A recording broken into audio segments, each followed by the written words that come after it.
Hello there, and welcome to Science for Sleep, where curiosity drifts gently into comfort and the mysteries of the universe become a soft companion for rest. Tonight we're setting out on a journey through some of the quietest places in the cosmos. They're not noisy with explosions or busy with bustling galaxies. They are places of endings, where stars that once burned brilliantly have reached the limit of their lives. Astronomers sometimes call these places galactic graveyards, but don't let the phrase worry you. It's not a frightening thing. It's more like walking through an ancient forest, where the fallen trees enrich the soil and provide shelter for new life. These stellar graveyards are full of secrets, and if we listen closely enough, they have stories to tell. Stories not just of death, but of transformation, of recycling, of the quiet persistence of the universe. Before we wander into those dim landscapes, I wonder, where are you listening from right now? Are you in a city with the glow of streetlights outside your window, or maybe somewhere darker, where stars still spill across the night sky like silver scattered on black cloth? Can you see them, or are you imagining them as I describe this? Wherever you are, and whenever you found this voice, you're sharing a moment with the whole wide sky above. Even if clouds are hiding it, even if it's daytime for you right now, the stars are still there, vast and steady, keeping their patient vigil. There's something grounding about remembering that. We may be scattered across time zones, each of us with our own routines and clocks, but we're all under the same galaxy. And that's fitting for tonight, since we'll be thinking about the parts of it that remind us everything eventually changes. Stars live, they shine, they give heat and light, and then they fade.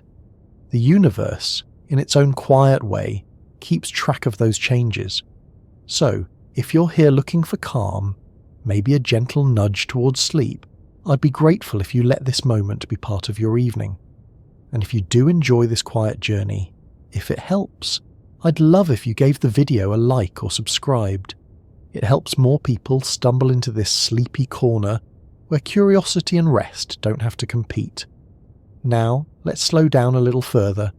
The phrase galactic graveyard might sound dramatic, but what it really describes are the leftovers of stars. Think of the stars you've seen in pictures of the Milky Way or in telescope images. They're bright, steady and alive with fusion, burning hydrogen into helium, helium into heavier elements. But fusion is not endless. When the fuel runs out, the balance tips. Gravity presses inward, the outward push of heat and light falters, and a star begins its final transformation. What's left depends on how big the star was when it began, how hot it burned, how fast it used its resources. Some fade quietly, some collapse violently, and others leave behind invisible but immensely powerful remnants. All of these remains together make up the galactic graveyards we'll be exploring. It's worth remembering that these places aren't graveyards in the human sense. They're not sad, neglected corners of the universe. Instead, they're natural stages in the cosmic cycle. Just as the fallen leaves of autumn enrich the soil for spring, the remains of stars enrich the galaxy with heavier elements, scattering the building blocks for planets, oceans, and even living things. Without stellar deaths, there would be no carbon in your body, no oxygen to breathe, no iron in your blood. So, when we speak of galactic graveyards, we're not only talking about endings, we're also talking about beginnings hidden inside those endings. If you've ever looked at the night sky and felt the strange mixture of awe and smallness, you've brushed against the same feelings that drive scientists to study these stellar remains. Astronomers can't visit them directly, at least not yet, but they can observe the faint radiation, the patterns of light, the fingerprints left in the spectrum. Each of those clues helps piece together what happens when a star finishes its journey. And while the universe is full of brilliant sights, like spiral galaxies and glowing nebulae, the graveyards often hide in shadows, giving up their secrets only slowly. There's something about that slowness that matches our mood here. We're not rushing, we're letting the story of the universe unfold as it will. The stars themselves took billions of years to form, live, and die. We can certainly afford to take our time as we trace their remains. Imagine settling into a long evening walk, one where you're not in a hurry to reach any destination. Every step shows you something new, but there's no need to measure the distance. That's the way we'll move tonight, through the quiet lanes of cosmic history. It's interesting to think how humans have always looked at the night sky with questions. Thousands of years ago, people noticed that stars seemed eternal. They rose and set season after season, their patterns marking time long before mechanical clocks existed. The idea that stars themselves could die wasn't obvious. They seemed like permanent lights. It wasn't until telescopes gave us sharper eyes that we began to notice strange objects, faint smudges, glowing clouds, odd pinpricks that pulsed with regular rhythm. It took centuries to realise many of those were the remains of once living stars, the debris fields and skeletons of giants. And once that realisation set in, a new picture of the universe emerged, one where creation and destruction were linked. Even now, scientists talk about stars in almost human terms. They're born, they live, they die. It's an easy shorthand, but it also reminds us that the story of stars mirrors our own lives in some ways. They have youth, adulthood, and old age. They transform, and eventually, they leave something behind.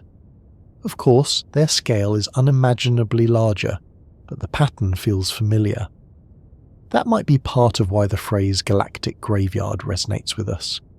It takes something remote and cosmic and frames it in a language we understand. But unlike human graveyards, which hold the past still, galactic graveyards are active. They hum with radiation, they glow faintly, they shape the future. They're places where the materials of new stars and planets are scattered, where the drama of collapse gives way to the possibility of new beginnings. Some remnants even send signals we can detect, pulses of energy that tick like the universe's most precise clocks. So when we imagine these cosmic cemeteries, we shouldn't picture silence. We should picture slow-motion laboratories where the universe recycles itself. As we move deeper into this idea, it helps to pause and think about the scale. The Milky Way, our galaxy, holds about 200 to 400 billion stars. Not all of them are alive in the way we think of stars blazing with fusion. Many have already ended their bright phase and are quietly resting as white dwarfs, neutron stars or black holes. Some estimates suggest that billions of stellar remnants are scattered across the galaxy, invisible to the naked eye, but numerous enough that they influence how the galaxy evolves. So the graveyard isn't some remote corner, it's everywhere, woven among the living stars like an invisible population we can only sense through careful instruments. When you look up at the night sky, the stars you see are only the survivors still burning. Hidden among them, too faint for your eyes, are countless others that have finished their luminous days. If you could flip a cosmic switch and make only the dead stars visible, the sky would look very different. Ghostly pinpoints, dense clusters, faint clouds of gas would appear. You'd see not just the history of stars, but the future of everything built from their remains. That's what will be unfolding in this journey. We'll wander through the kinds of stars that end up in the graveyard, the processes that carry them there, the forms they take when they arrive, and the secrets scientists have uncovered about them. Along the way, we'll see how their deaths shape galaxies, how their remnants teach us about physics we can't reproduce on Earth, and even what they suggest about the long future of the cosmos itself. And yet, as serious as that sounds, we'll keep it gentle. There's no need to rush into explosions and collapses. The universe is patient, and so are we. Right now, it's enough to know that these graveyards exist, that they're scattered across the galaxy like hidden pages in a book, and that by reading them slowly, we can learn not just about stars, but about our own place in the grand cycle. So take a breath, settle in, and let's begin our quiet exploration of galactic graveyards. When we hear the phrase galactic graveyard, it's easy to imagine something silent and cold, a place where nothing happens anymore, like a forgotten cemetery where the stones crumble and the grass grows tall. But in truth, the universe has its own definition of an ending, and it's not the same as ours. What looks to us like the end of a star is more like a change of state, a transformation into something that still shapes the cosmos in powerful ways. Galactic graveyards are not empty. They are full of relics, full of energy, full of the quiet persistence of physics.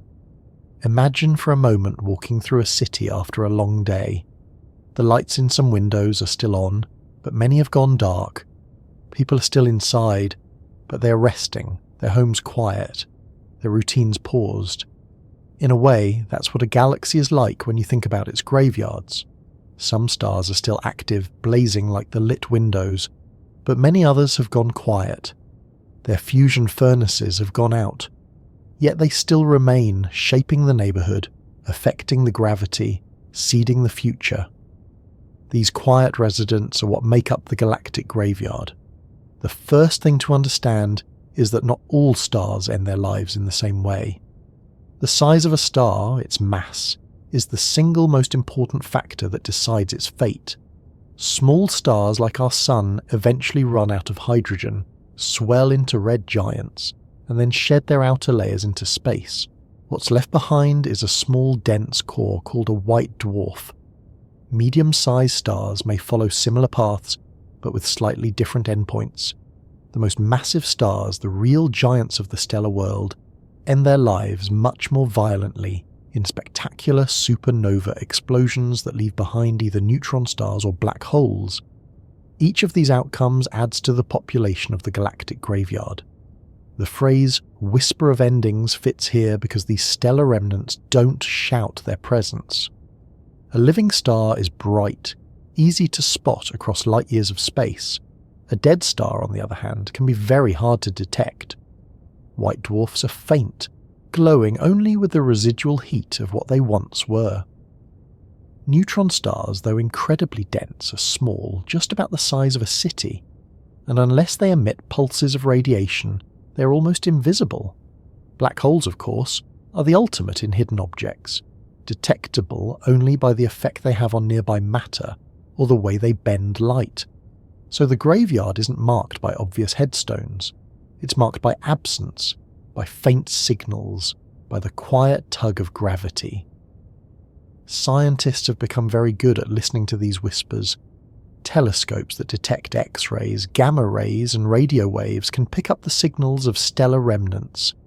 Surveys of the galaxy reveal regions where supernovae once erupted, leaving behind expanding shells of gas that still glow faintly. These observations tell us not just that stars have died, but also when they died, how they died, and what they left behind. Each whisper is a piece of history preserved in light and matter. It's worth thinking about just how many of these remnants exist. The Milky Way is about 13 billion years old, and stars have been living and dying throughout that time. Our galaxy has seen countless generations of stars come and go. Many of the first stars were enormous, much larger than our Sun, and they burned through their fuel quickly, living only a few million years before collapsing. Their death seeded the galaxy with heavier elements, making it possible for later stars, planets, and eventually life to form. If we could count every stellar remnant, every white dwarf, neutron star, and black hole in the galaxy, the number would likely reach into the billions. That's billions of quiet reminders that endings are never the whole story. It's interesting how the universe seems to balance violence with stillness. A supernova, for example, is one of the most violent events known. It can outshine an entire galaxy for a brief time, releasing as much energy in a few weeks as our Sun will emit over its entire lifetime. But the aftermath, the remnant that joins the galactic graveyard, is often silent and faint. A neutron star spins in the dark, a black hole hides behind its event horizon, a white dwarf cools slowly over billions of years. It's as if the universe bursts with drama and then leaves only the quiet whisper behind. For astronomers, these whispers are precious. They tell us about the laws of physics under conditions we can't reproduce on Earth. A neutron star, for instance, is made almost entirely of neutrons packed tightly together. A teaspoon of its material would weigh billions of tons. We can't create that in any laboratory. But by studying neutron stars, scientists learn about how matter behaves when it's squeezed beyond ordinary limits. Black holes, by their very existence, challenge our understanding of space and time. Even white dwarfs, simple in comparison, show us how matter cools and fades over spans of time that dwarf human history. Each object in the galactic graveyard is both an ending and a lesson. There's a strange comfort in realizing that these remains are not rare or unusual. They're the norm. Every star, including our sun, will eventually end up in the graveyard. That means the galaxy is full of these quiet objects, woven into the background of everything else. The bright stars we see are just the visible part of the story. The invisible part is just as vast, maybe more so. That hidden population shapes the galaxy's structure, affects how stars move, and even influences how galaxies collide and merge. When galaxies themselves collide, as they often do over cosmic timescales, their stars usually pass by each other without direct impact. But the graveyard stars, with their strong gravitational pull, can have dramatic effects, bending paths, pulling matter, even triggering new waves of star formation. So even in their quiet, these remnants play an active role in the continuing evolution of galaxies. You might wonder if there's any way to see one of these objects with your own eyes. The answer is mostly no, at least not directly. Black holes are invisible. Neutron stars are far away and faint, though some pulsars can be detected with radio telescopes. White dwarfs are perhaps the easiest to find, but even they are dim compared to living stars. The best we can do is look at images taken by large observatories, pictures where faint dots of light mark the presence of a remnant, and yet, even without direct sight, we know they are there. The data is clear, and the physics supports their existence. Thinking about these objects has a way of shifting perspective. On the one hand, they are unimaginably distant both in space and in time.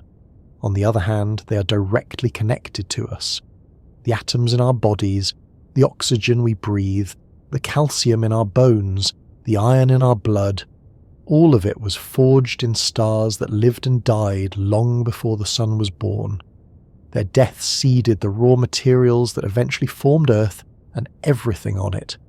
In that sense, we carry the galactic graveyard inside us. We are living reminders of those endings. It's easy to get caught up in the enormity of it all. Billions of stars, billions of years, forces so strong and scale so vast they defy ordinary imagination. But maybe the best way to approach it is slowly, with curiosity rather than urgency. Each stellar remnant is like a page in the history book of the galaxy, a page that takes time to read. And the more we read, the more we understand not just the cosmos, but also the strange balance between life and death, between brightness and fading, between noise and silence. Some scientists even suspect that galactic graveyards may hold clues to mysteries we haven't yet solved. For example, the exact number of black holes in the Milky Way is still uncertain. We know they must be common, but detecting them is hard. Every time we find a new one, it adds to our map of the galaxy's hidden structure.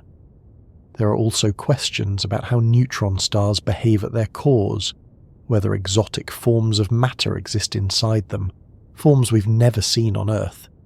These are whispers we're still learning to interpret, secrets hidden inside the graveyards waiting to be uncovered. So when we speak of a cosmic whisper of endings, what we really mean is that the universe has been quietly leaving us clues about how stars live, how they die, and what becomes of them. Clues about how matter and energy behave under extreme conditions. Clues about the future of our own star and, by extension, the future of our solar system. The graveyard is not silent at all. It is speaking constantly if we have the patience and the tools to listen. Each kind of remnant has its own story, its own set of secrets, and its own way of shaping the galaxy. The whispers may be faint, but together they create a chorus of knowledge that spans billions of years, and as we tune our ears to it, we begin to see not just endings, but the threads of continuity that bind the cosmos together. When we think about language, we usually think of words, sentences, or perhaps the sound of voices shaping meaning. Stars do not have words, but in their final moments and in the long ages of their fading, they leave behind signals, patterns, and traces that astronomers learn to read as though they were a language written across the sky. The language of dying stars is not spoken out loud. It is written in light, in particles, in energy, and in the remnants scattered through space. For those who have the patience to observe carefully, each of these elements carries information about what the star was, how it lived, and how it reached its end. This language begins long before the final collapse. Stars in their last stages behave differently than they did in youth. When a star runs out of hydrogen in its core, it begins to fuse helium instead, and that shift changes the balance of forces inside it.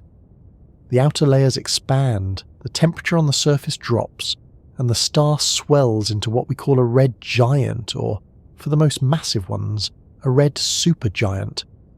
From Earth, astronomers see this as a change in colour and brightness. The cool surface glows reddish, a signal that fusion inside has changed.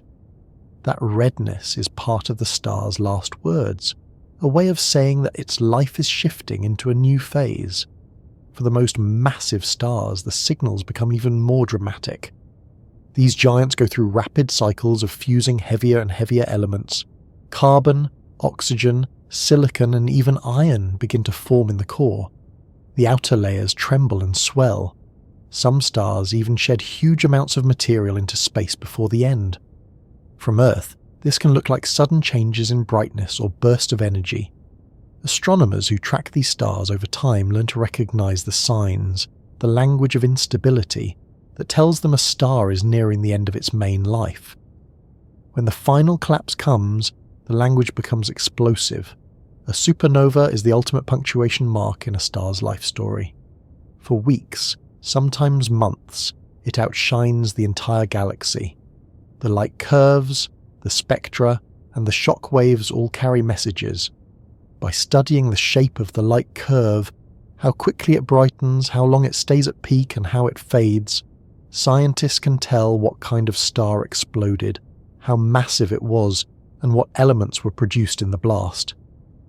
The spectra, which show the fingerprints of elements in the light, reveal the chemistry of the star's death. Iron, nickel, and other heavy elements leave their marks, each line a word in the star's final statement. Even after the explosion fades, the remnant continues to speak. A neutron star left behind by the collapse may emit pulses of radio waves as it spins. These pulsars, as they are called, tick with perfect regularity, like clocks made of matter crushed beyond imagination. Their signals sweep across the galaxy, reaching us as faint whispers picked up by radio telescopes. Each pulse is a syllable in the star's ongoing language, a reminder that even in death the star communicates. Black holes, though silent in the traditional sense, also have their language. They bend light around them, they tug on nearby stars, they produce jets of energy when matter falls in.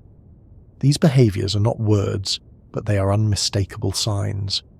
To an astronomer, the flickering of X-rays near a black hole, or the dance of a star orbiting something invisible, is as clear as a sentence written across the sky. The black hole is announcing its presence, not by shining, but by the effect it has on its surroundings. White dwarfs speak in quieter tones. They glow with residual heat, slowly cooling over billions of years. Their language is long drawn-out fading of light, like a candle slowly burning down. Some white dwarfs, when part of a binary system, interact with their companions in dramatic ways, pulling material off the other star and occasionally igniting in bursts called novae. These eruptions, though not as violent as supernovae, still send clear signals. The sudden brightening, the spectra showing hydrogen and helium flares, the cycle of fading and flaring again. All of it adds to the vocabulary of dying stars. What makes this language remarkable is that it is universal. No matter where the star is, whether in the Milky Way or in a galaxy millions of light years away, the same physics applies. The signals can be read across unimaginable distances. A supernova exploding halfway across the universe still leaves patterns of light and spectra that astronomers here on Earth can decode. It is as if the stars have been speaking in the same tongue since the beginning of time, and we are slowly learning how to understand it. To learn this language, astronomers use tools that expand human senses.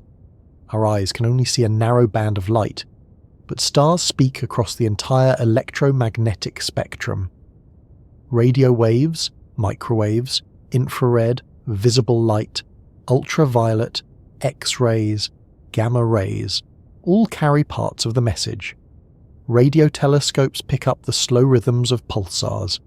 Infrared observatories detect the heat of dust clouds illuminated by dying stars. X-ray telescopes catch the high-energy emissions from neutron stars and black holes. Gamma-ray detectors reveal the most violent bursts, sometimes linked to the deaths of the larger stars. Each wavelength is a dialect of the stellar language, and together they form a complete conversation. It is not only light that speaks.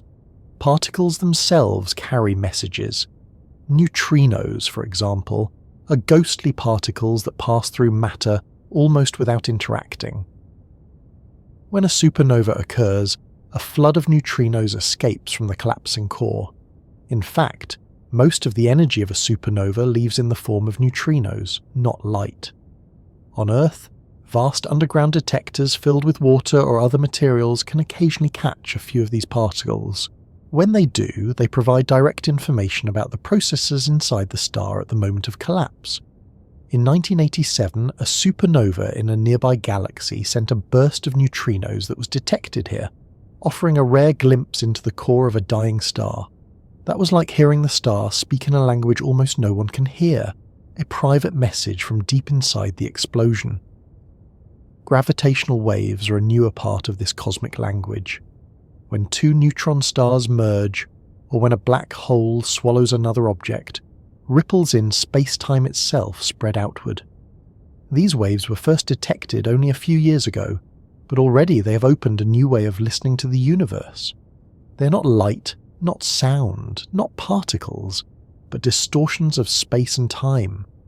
To detect them, scientists use incredibly sensitive instruments that can measure changes smaller than a fraction of a proton's width, and yet those tiny changes carry information about colossal events billions of light years away.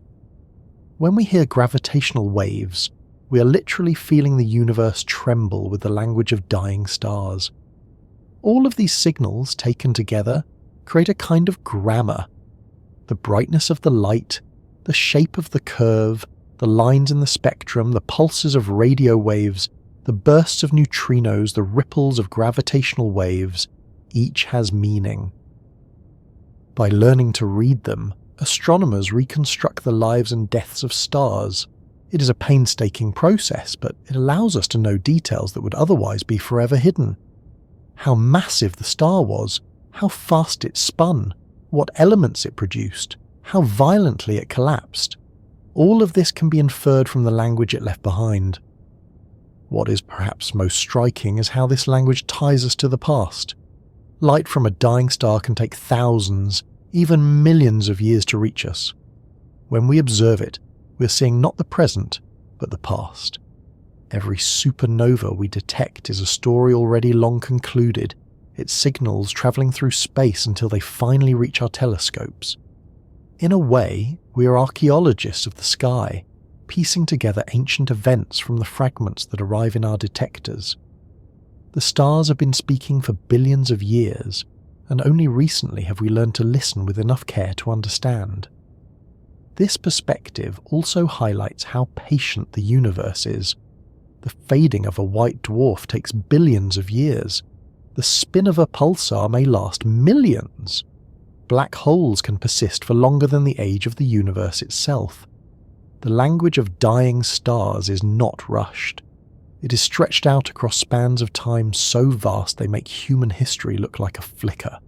And yet, within those spans, every signal matters.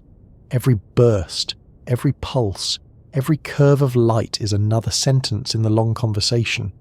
Astronomers sometimes describe this as listening to the music of the cosmos, but perhaps it is better to think of it as translation. We're not hearing a song so much as decoding a record. Each observation is a dictionary entry, another piece of the grammar. Over time, we build fluency. We learn that a certain pattern of light means a certain type of explosion. We learn that a certain kind of pulse means a neutron star spinning with a particular orientation. We learn that a ripple in gravitational waves means a merger of massive objects. And once we know the language, we can begin to predict, to anticipate, and to place each new event into the larger story. What's fascinating is how this language connects back to us.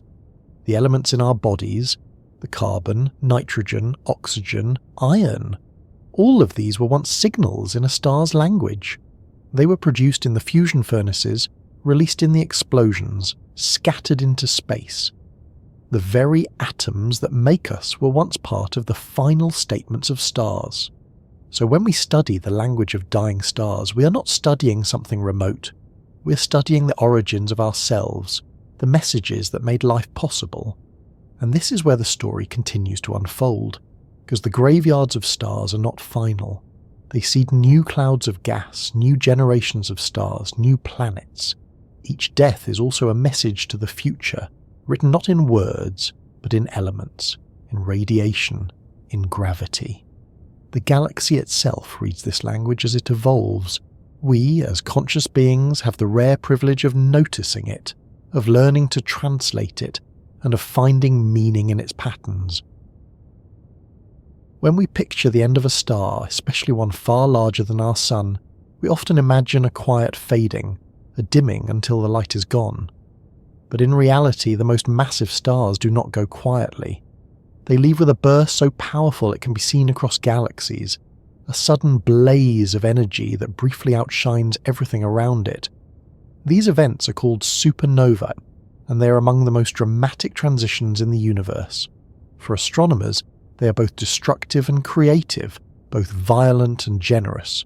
To the galaxy, they are less like funerals and more like fireworks, scattering new materials outward into space. The process begins long before the actual explosion. A massive star, much larger than our sun, spends its life fusing hydrogen into helium in its core. This process releases energy, which pushes outward, balancing the inward pull of gravity. For millions of years, the star holds this balance, shining brightly and steadily. But as hydrogen runs out, the balance falters. The core contracts under gravity, heats up, and begins fusing helium. Later, it moves on to fusing carbon, oxygen, and eventually silicon. Each stage produces energy, but each stage is shorter than the last. Where hydrogen fusion might last millions of years, the final stage, fusing silicon into iron, can last only days. Iron is the critical point. Fusion up to iron releases energy, but fusing iron consumes energy. That means once the core is filled with iron, there is no way to keep the balance. The outward pressure drops, gravity takes over, and the core collapses in less than a second.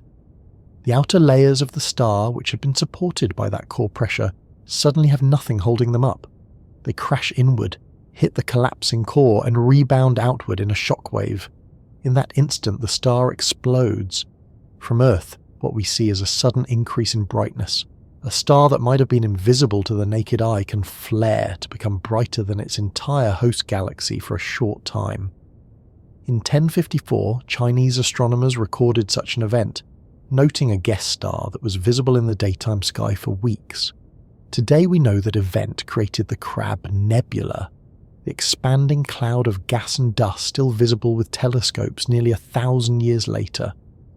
That was one of the first well-documented supernova in human history, but in truth these explosions have been happening for billions of years.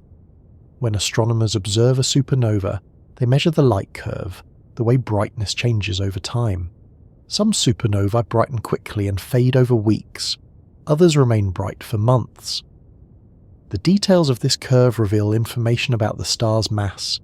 the materials in its outer layers, and even whether it had a companion star. By splitting the light into spectra, scientists can identify the chemical elements present. Each line in the spectrum is a clue, telling us whether the star produced oxygen, calcium, nickel, or other elements during its explosion. One of the most remarkable facts about supernovae is that they are responsible for nearly all of the heavy elements in the universe. Lighter elements like hydrogen and helium were produced in the Big Bang. Elements up to iron were created in the cores of stars during fusion. But anything heavier than iron, gold, uranium, platinum, and so on, requires the extreme energy of a supernova or the merger of neutron stars. That means every piece of gold jewellery, every trace of iodine in a living cell, every atom of silver in cutlery was forged in one of these cataclysmic explosions. Supernovae are not just endings. They are the factories that make the building blocks of planets and life. There are different kinds of supernovae, classified mainly by the presence or absence of hydrogen in their spectra. Type 2 supernovae come from massive stars that still retain hydrogen in their outer layers. Type 1 supernovae, on the other hand, come from stars that have lost those layers, or from white dwarfs in binary systems that accrete material until they collapse. These differences may seem technical, but they reveal a lot about how stars evolve and how their final moments unfold. Each type is a slightly different dialect in the language of stellar death. When a massive star explodes, it leaves behind more than just scattered gas. The core itself, compressed by gravity, can form either a neutron star or a black hole. Neutron stars are small, dense spheres made mostly of neutrons. They can spin rapidly, sending beams of radiation into space like cosmic lighthouses. Black holes, if the star was massive enough, collapse so completely that not even light can escape. These remnants are part of the galactic graveyard, silent in some ways, but still active in others, shaping the galaxy with their gravity and their radiation. The debris from the explosion expands outward, forming what we call a supernova remnant. These remnants can be seen for thousands of years, glowing as the shock wave heats the surrounding gas. They are some of the most beautiful objects in the night sky, with intricate filaments and glowing clouds. The Crab Nebula is one example, but there are many others, each a frozen moment of destruction and creation. These remnants enrich the interstellar medium with heavy elements, mixing with clouds of gas that will eventually collapse to form new stars. In this way, the death of one generation of stars becomes the birth of the next. Supernovae also play an important role in galactic ecology. The shock waves from explosions can trigger new waves of star formation, compressing nearby gas clouds until they collapse.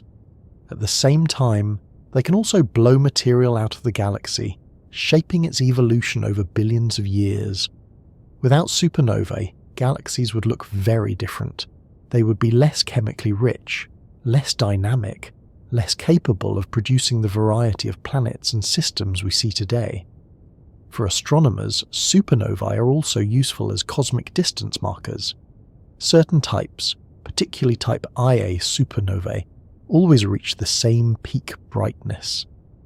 That means if we see one in a distant galaxy, we can compare how bright it appears to us with how bright we know it truly is, and from that calculate its distance.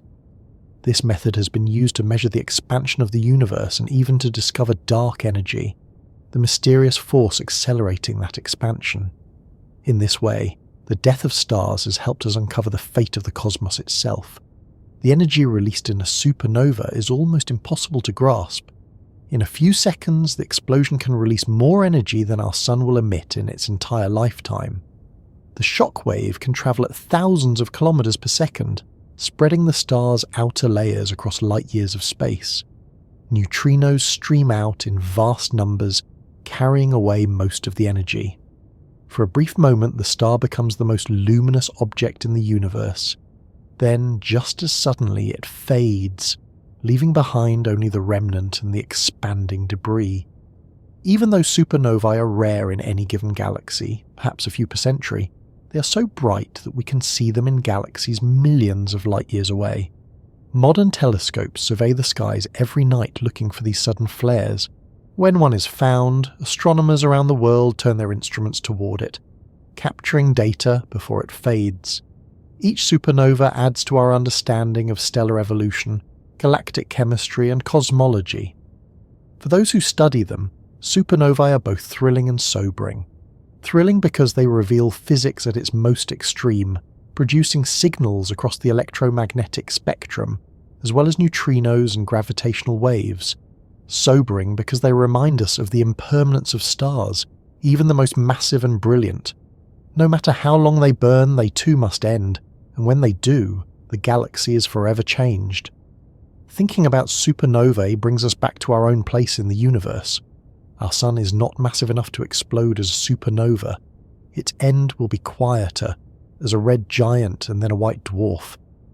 But the elements that make us, the iron in our blood and the calcium in our bones, were created in supernova long ago. We are, in a very literal sense, the children of dying stars. Their final fireworks scattered the raw materials that eventually coalesced into Earth, into life, and into us. When we think of the most dramatic stellar endings, it is natural to picture the blinding flash of a supernova or the invisible pull of a black hole. But most stars do not meet such spectacular fates. In fact, the majority of stars, including our Sun, will finish their lives in a quieter way. They will become white dwarfs, the faint glowing embers left behind when ordinary stars exhaust their fuel. White dwarfs may not have the explosive drama of a supernova, but in their silence they reveal some of the most fascinating physics in the universe. They are simple in appearance but extraordinary in nature, objects where gravity and quantum mechanics meet in a delicate balance. The story of a white dwarf begins when a star much like the Sun nears the end of its life. For billions of years, such a star fuses hydrogen into helium in its core, producing the energy that keeps it shining. Eventually, the hydrogen in the core runs out and fusion slows. Gravity takes over, compressing the core and heating it until helium fusion begins. The star swells into a red giant, its outer layers expanding far beyond their original size.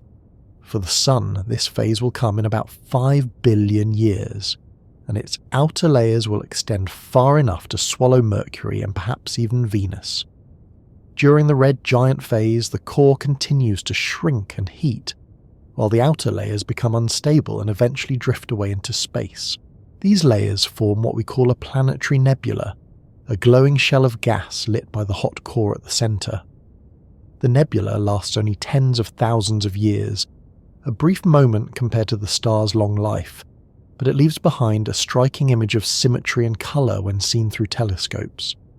After the nebula disperses, what remains is the exposed core itself, now called a white dwarf.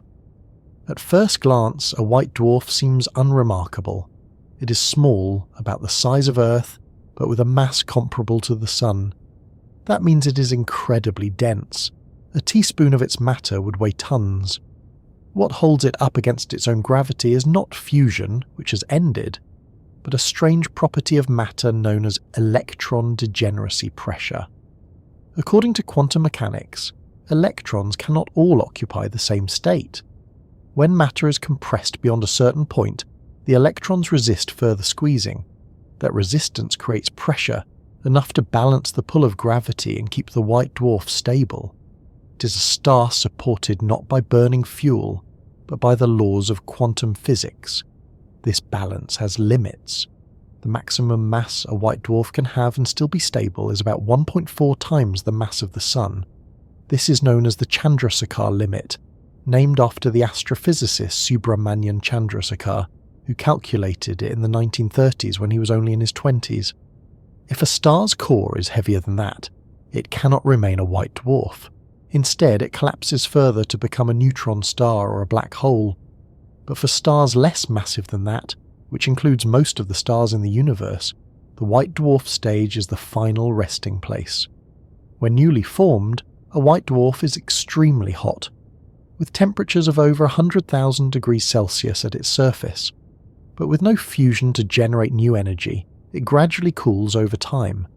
It shines only with the residual heat of its compressed matter, radiating away energy slowly. Over billions of years it fades, turning from white to red to black. Astronomers sometimes speak of black dwarfs, the final stage of cooling, when the star has lost nearly all of its heat and no longer shines. But the universe is not old enough for any black dwarfs to exist yet.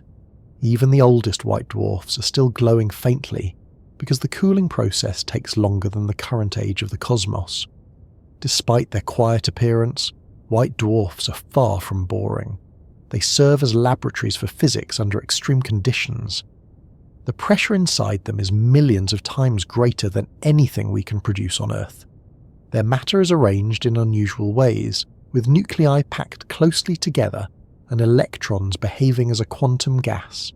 Studying white dwarfs helps physicists test theories about matter at high density, and observations of their cooling provide information about the age of the galaxy itself. By measuring how faint the oldest white dwarfs are, astronomers can estimate how long they have been cooling, which in turn places a lower limit on the age of the Milky Way. Some white dwarfs are not content to fade quietly. In binary systems where two stars orbit each other, a white dwarf can interact dramatically with its companion. If the companion star expands into a red giant, the white dwarf can pull material from it, a process called accretion. As the material piles up on the white dwarf's surface, it can ignite in bursts of nuclear fusion, producing sudden flares of brightness called novae. These are not as powerful as supernovae, but they are still dramatic, brightening the star by thousands of times for a short period. In some cases, if enough material accumulates and the white dwarf's mass crosses the Chandrasekhar limit, it can trigger a runaway explosion known as a Type Ia supernova, completely destroying the white dwarf.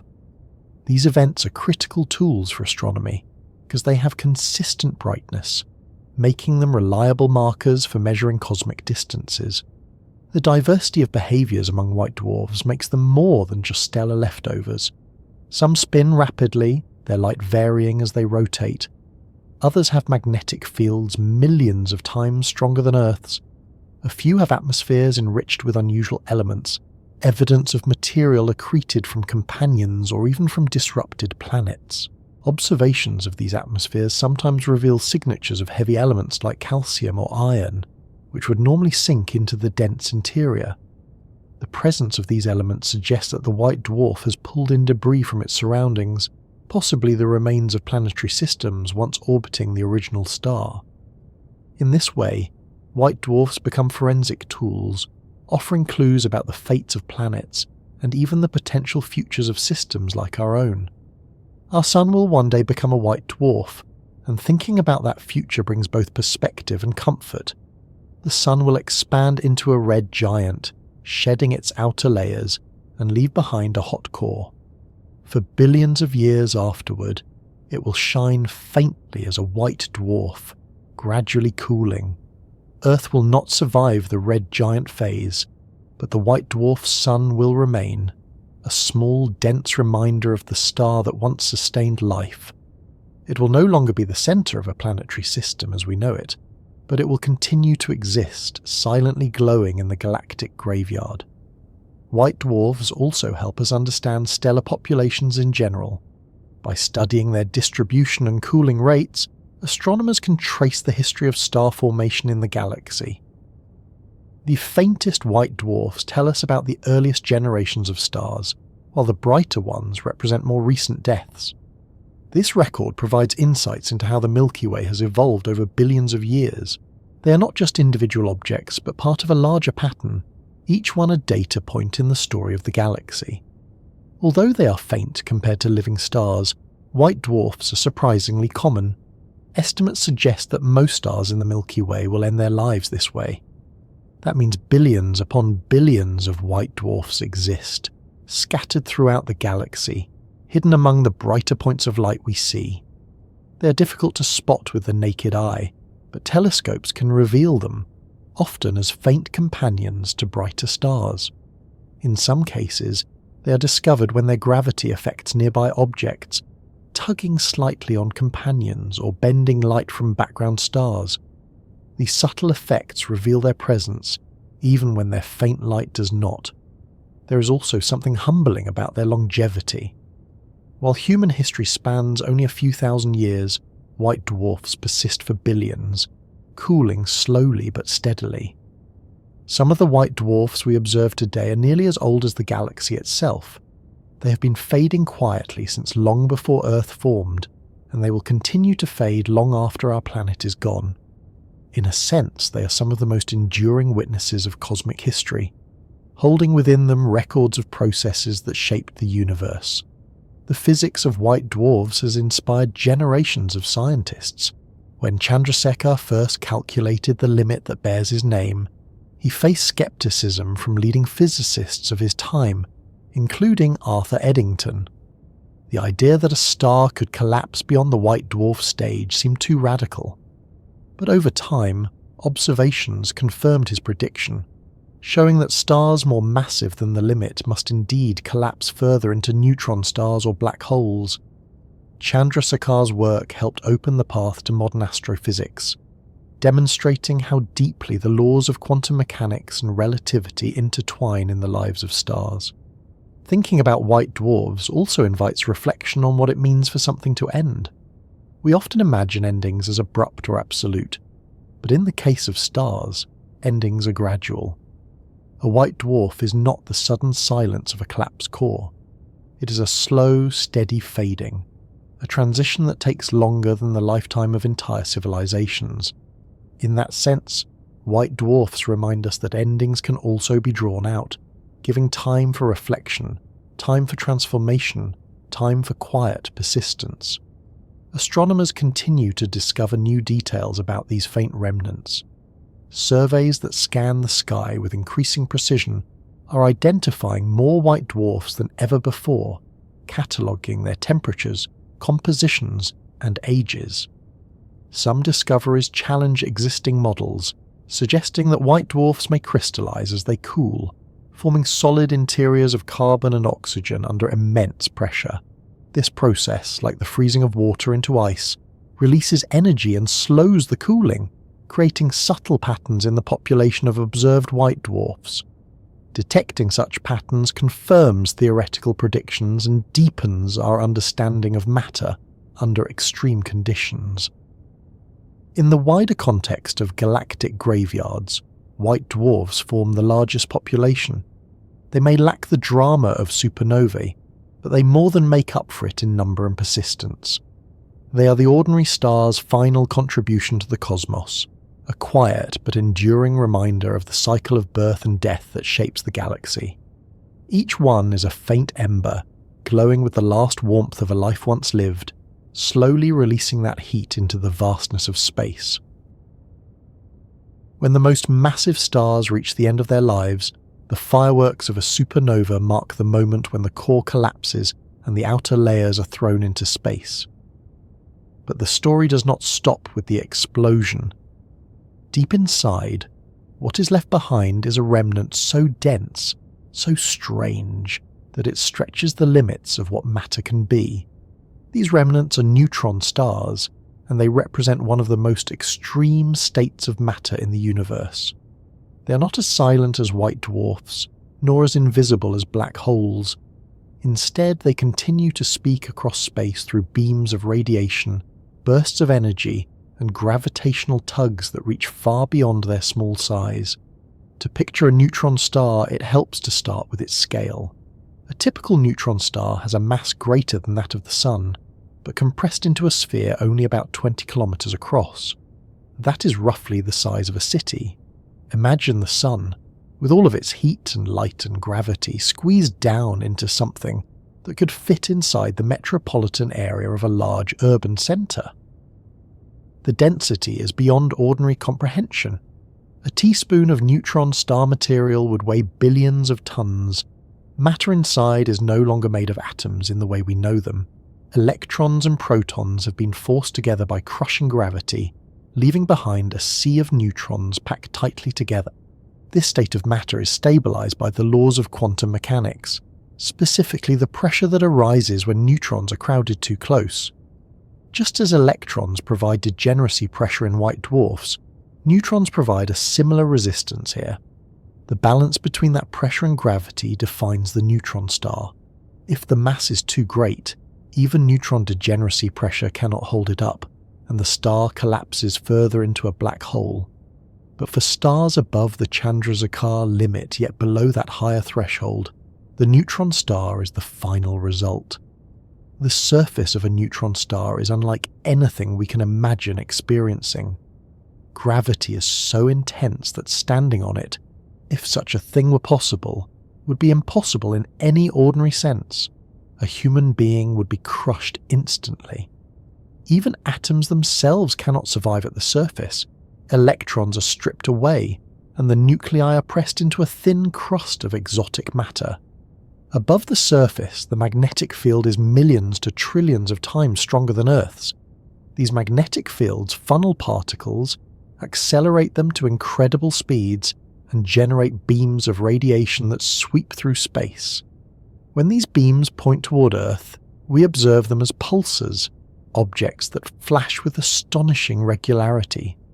Pulsars can rotate dozens to hundreds of times per second, their beams sweeping across space like cosmic lighthouses. Each pulse is a signal, precise and stable, allowing astronomers to use them as natural clocks. In fact, the stability of pulsar timing rivals the best atomic clocks on Earth, making them tools for probing gravitational waves, mapping the galaxy, and testing the predictions of general relativity.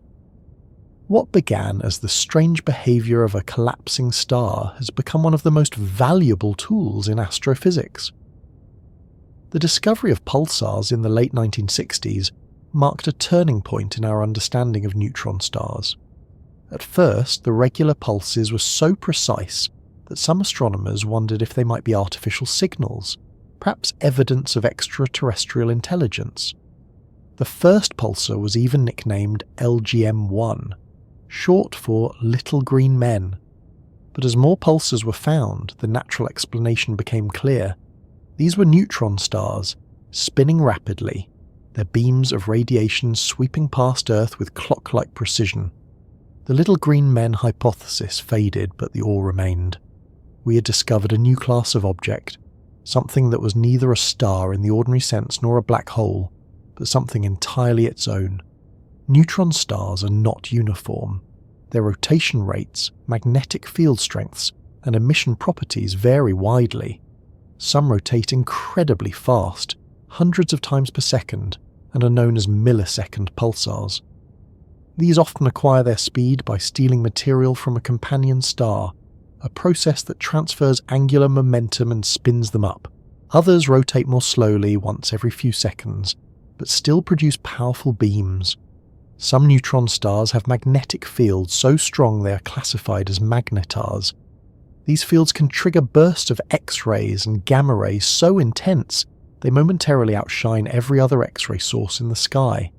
Even though magnetars are rare, their bursts are reminders that neutron stars, while small, can be among the most violent objects in the universe.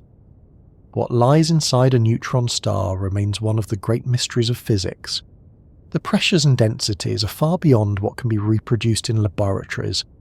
The core may contain not just neutrons, but more exotic forms of matter, such as hyperons or even quark matter, where neutrons themselves break down into their constituent quarks. These possibilities are still debated, and observations of neutron stars, particularly their masses and radii, help constrain the theories. For example, the detection of neutron stars with masses close to two suns has ruled out some models that predict softer equations of state. Each measurement adds a piece to the puzzle, bringing us closer to understanding matter at its most extreme. Neutron stars also play a role in some of the most dramatic events observed in recent years, neutron star mergers. When two neutron stars orbit each other, they gradually lose energy through gravitational waves, spiraling closer together until they collide. These collisions release enormous amounts of energy, producing both gravitational wave signals and electromagnetic radiation across the spectrum. The first observed neutron star merger in 2017 was a landmark discovery. Detectors caught the gravitational waves, telescopes observed the light, and the event confirmed that such mergers are a primary source of heavy elements like gold and platinum. Once again, dying stars were not just remnants, they were creators, enriching the universe with new material. The life of a neutron star can be long, but it is not eternal.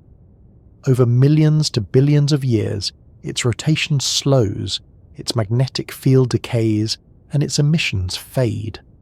Eventually, it may become what is called a radio-quiet neutron star, invisible to our instruments except through its gravitational influence. Yet even in this fading, it continues to shape its surroundings, bending space, affecting nearby stars, and contributing to the hidden population of the galactic graveyard. Our own galaxy is expected to contain hundreds of millions of neutron stars, though only a fraction are currently detectable. Most are too faint, too distant, or oriented such that their beams do not sweep across Earth. But each one is a story of a massive star's life and death, a record written in matter compressed to unimaginable density. They are reminders that even after the brightest explosions fade, something persists, dense, stable and strange, carrying forward the memory of what once was. For humans, trying to imagine a neutron star is an exercise in humility. We can describe the physics, calculate the numbers and observe the signals, but the reality of such an object is beyond any direct experience. We can only approach it through analogy. A mass greater than the sun packed into the size of a city. A teaspoon of matter weighing billions of tons, a surface where time and space bend under gravity. These comparisons help us glimpse the reality, but they also remind us of the limits of imagination. The universe contains states of matter and energy that stretch beyond anything we encounter in daily life. And yet, in their strangeness, neutron stars are connected to us. The heavy elements we use in technology, the materials in our bodies, and even the tools we use to study the cosmos are linked to the processes that neutron stars represent. Without the deaths of massive stars, without the compression that leads to these remnants, the universe would be far simpler, far less diverse. Neutron stars, along with white dwarfs and black holes, are part of this cycle that enriches galaxies, making planets and life possible. The study of neutron stars continues to advance with new telescopes and detectors. Radio observatories monitor pulsars with increasing precision, mapping their timing variations to search for gravitational waves from distant supermassive black hole binaries. X-ray telescopes measure the emissions from magnetars and accreting neutron stars. Gravitational wave detectors listen for the tremors of mergers. Each new observation refines our understanding, adding detail to the portrait of these compact objects. They are no longer mysterious in the way they once were, but they remain profound in what they reveal about matter, gravity, and the universe itself. We carry forward the image of neutron stars as compressed cores, atoms crushed into stardust's essence, resting in the galactic graveyard. They are not quiet in the way white dwarfs are, but they are not invisible in the way black holes are. They are something in between, restless, flashing, radiating, speaking across space in beams and bursts. Their language is not one of silence, but of pulses, rhythms, and signals. A conversation that continues long after the star itself has died. Among all the remnants that stars leave behind, none capture the imagination more than black holes. They are the places where matter collapses so completely that light itself cannot escape. The very idea seems almost like a contradiction, an object that we cannot see, that hides everything within, yet exerts one of the most powerful influences in the universe. Black holes are not just dense, they are the ultimate expression of gravity, regions where space and time themselves are pulled into shapes that defy ordinary understanding, and though they are invisible, their presence is anything but silent. To understand how a black hole forms, we can return to the story of a massive star. When such a star exhausts its fuel and collapses, the outcome depends on its mass. If the collapsing core is heavy enough, greater than about 3 times the mass of the Sun, even neutron degeneracy pressure cannot resist the force of gravity. The star keeps collapsing until all of its matter is concentrated into a point of infinite density, what physicists call a singularity. Around that point lies the event horizon, the boundary beyond which nothing can return. To an outside observer, the event horizon marks the edge of the black hole. Whatever crosses it, matter, light, or information cannot escape. The concept of the event horizon is both simple and profound. It is not a surface in the physical sense, but a threshold in space-time. Imagine a river flowing faster and faster toward a waterfall. At a certain point, the current is so strong that no boat can row back upstream. That point is like the event horizon. Inside it, the pull of gravity is so strong that all paths lead inevitably inward. From the outside, we cannot see what happens beyond. The black hole keeps its secrets. Yet black holes are not entirely hidden. They reveal themselves by the way they affect their surroundings. If a star orbits too close, the black hole's gravity can strip material away, forming an accretion disk. This disk heats up as particles spiral inward, reaching temperatures of millions of degrees and emitting X-rays. These emissions can be detected by telescopes, allowing astronomers to identify black holes indirectly. In some cases, jets of matter stream outward from the poles of the disk, accelerated by magnetic fields to near the speed of light. These jets can extend for thousands of light years, lighting up the galaxy around them. So while the black hole itself is invisible, the environment around it can be one of the brightest regions in the universe. There are different kinds of black holes, depending on their mass. Stellar mass black holes form from the collapse of individual stars, with masses ranging from a few to tens of suns. Supermassive black holes, by contrast, sit at the centres of galaxies, including our own Milky Way. These giants weigh millions or even billions of times the mass of the Sun. Their origins are still debated. They may have grown from smaller black holes over billions of years, or they may have formed early in the universe from massive clouds of gas collapsing directly. Whatever their beginnings, they now anchor the galaxies around them, shaping their evolution with gravity and energy. In recent years, our understanding of black holes has expanded dramatically thanks to new observations. In 2015, gravitational wave detectors captured the ripples produced by 2 black holes merging. These ripples in space-time confirmed predictions of Einstein's general relativity, showing that black holes are not just theoretical constructs, but real objects that collide and merge in the universe. A few years later, in 2019, the Event Horizon Telescope released the first image of a black hole's shadow. By linking radio observatories across the globe, scientists captured the glowing ring of light around the supermassive black hole in the galaxy M87. It was the first time humanity had directly seen the outline of an event horizon. The image confirmed theories and inspired awe, showing that even something invisible can be revealed through persistence and creativity.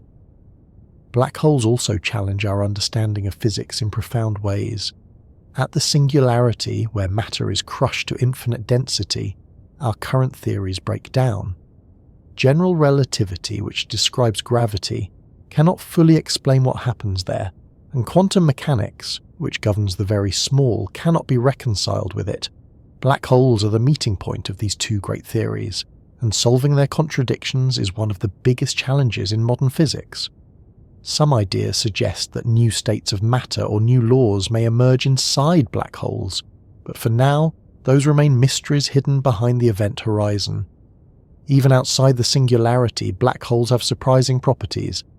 In the 1970s, physicist Stephen Hawking showed that black holes are not entirely black. Quantum effects near the event horizon cause them to emit tiny amounts of radiation, now known as Hawking radiation. Over immense spans of time, this radiation would cause black holes to lose mass and eventually evaporate. For stellar mass and supermassive black holes, this process is so slow that it is effectively undetectable, taking longer than the age of the universe. But the theory has profound implications, suggesting that black holes are not eternal and that information about what falls in might somehow be preserved in subtle ways. The study of black holes also reveals connections across scales. Stellar mass black holes show us the extremes of collapsed stars. Supermassive black holes show us the engines that power galaxies. In between, astronomers are now finding evidence for intermediate mass black holes, ranging from hundreds to thousands of solar masses. These objects may be the missing link in understanding how the largest black holes grow. Each discovery adds a new piece to the picture, filling in the continuum between the smallest and largest extremes. From the perspective of the galactic graveyard, black holes are the darkest tombs. Unlike white dwarfs or neutron stars which glow or pulse, black holes hide themselves, but their influence is so strong that they shape everything nearby. They bend light, twist space, and warp time. Near the event horizon, time itself slows relative to the outside world. To a distant observer, an object falling into a black hole appears to freeze at the edge, never quite crossing. To the falling object, however, the plunge continues unhindered. This strange behaviour, predicted by relativity, shows how black holes blur the line between reality and perception. For all their strangeness, black holes are not rare. Astronomers estimate that millions of stellar mass black holes exist in our galaxy alone. Most are invisible, undetected, drifting quietly among the stars. We only know of a fraction, identified through interactions with companions or through the gravitational waves of mergers. At the centre of the Milky Way lies Sagittarius AI, the supermassive black hole with a mass of about 4 million suns. Though hidden behind clouds of dust and gas, it reveals itself through the motion of stars orbiting at incredible speeds around an unseen centre. These stars, whipping around the core in tight ellipses, provide some of the strongest evidence that black holes truly exist. For humans, black holes occupy a strange place in imagination. They are both feared and admired, symbols of destruction but also of mystery. They remind us of the limits of knowledge, the places where our theories fail, and the possibility that the universe contains truths beyond our current understanding. Yet they are also natural parts of the cosmic cycle, born from the same processes that give rise to stars, planets, and life. They are not intrusions into the universe, but expressions of its laws pushed to the extreme. Studying black holes is not only about understanding them as objects, it is also about using them as tools. Gravitational waves from black hole mergers allow us to probe space-time in ways never before possible. Observations of accretion disks reveal the behaviour of matter under intense gravity and magnetic fields. The growth of supermassive black holes tells us about the evolution of galaxies. Each black hole is both a mystery in itself and a window into the wider cosmos. In the long future of the universe, black holes may become even more central. As stars exhaust their fuel and galaxies age, black holes will remain as some of the last active objects. Over trillions of years, they may dominate the universe, swallowing matter, merging with each other, and slowly evaporating through Hawking radiation. In that distant era, long after stars have faded and planets have frozen, black holes will still be shaping the cosmos. They are not just remnants of the past, but markers of the future.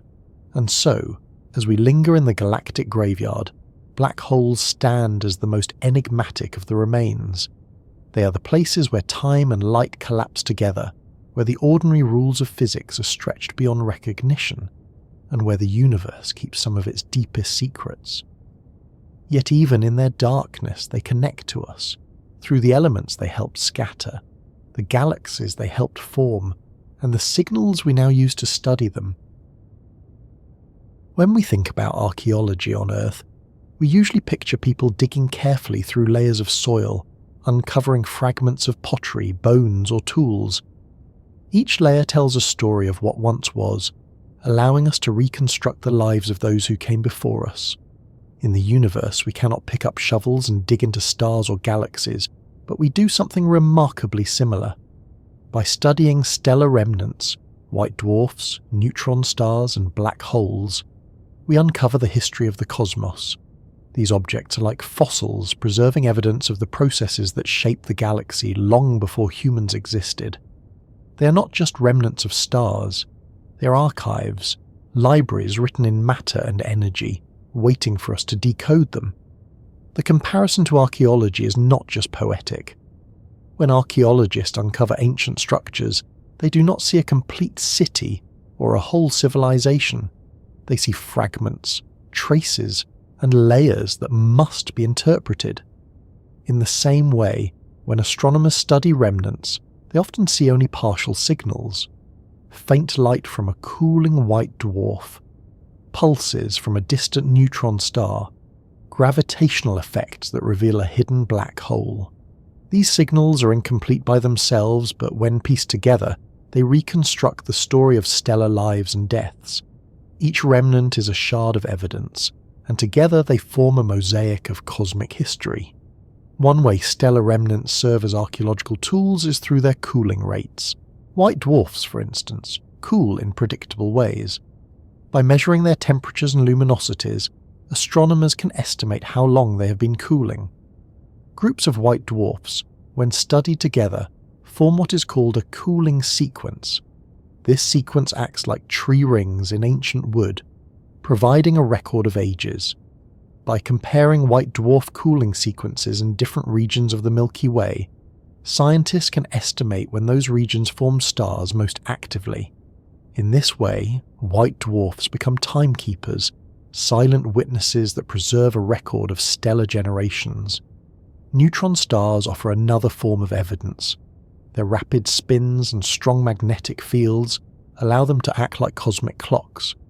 Pulsars, in particular, provide signals so regular that deviations in their timing can reveal gravitational interactions, orbital companions, or even ripples in space-time itself. When groups of pulsars are monitored together, they can be used to detect background gravitational waves from distant supermassive black hole mergers. That means neutron stars are not only remnants of stellar deaths, but also instruments for studying events far beyond their own origins. They connect the history of individual stars to the wider history of galaxies and the universe. Black holes, though harder to detect directly, also preserve records of the past. The mass of a black hole tells us about the size of the star that formed it. The distribution of black holes across the galaxy reflects the population of massive stars that once lived there. Supermassive black holes, sitting at the centres of galaxies, preserve evidence of galactic growth and mergers.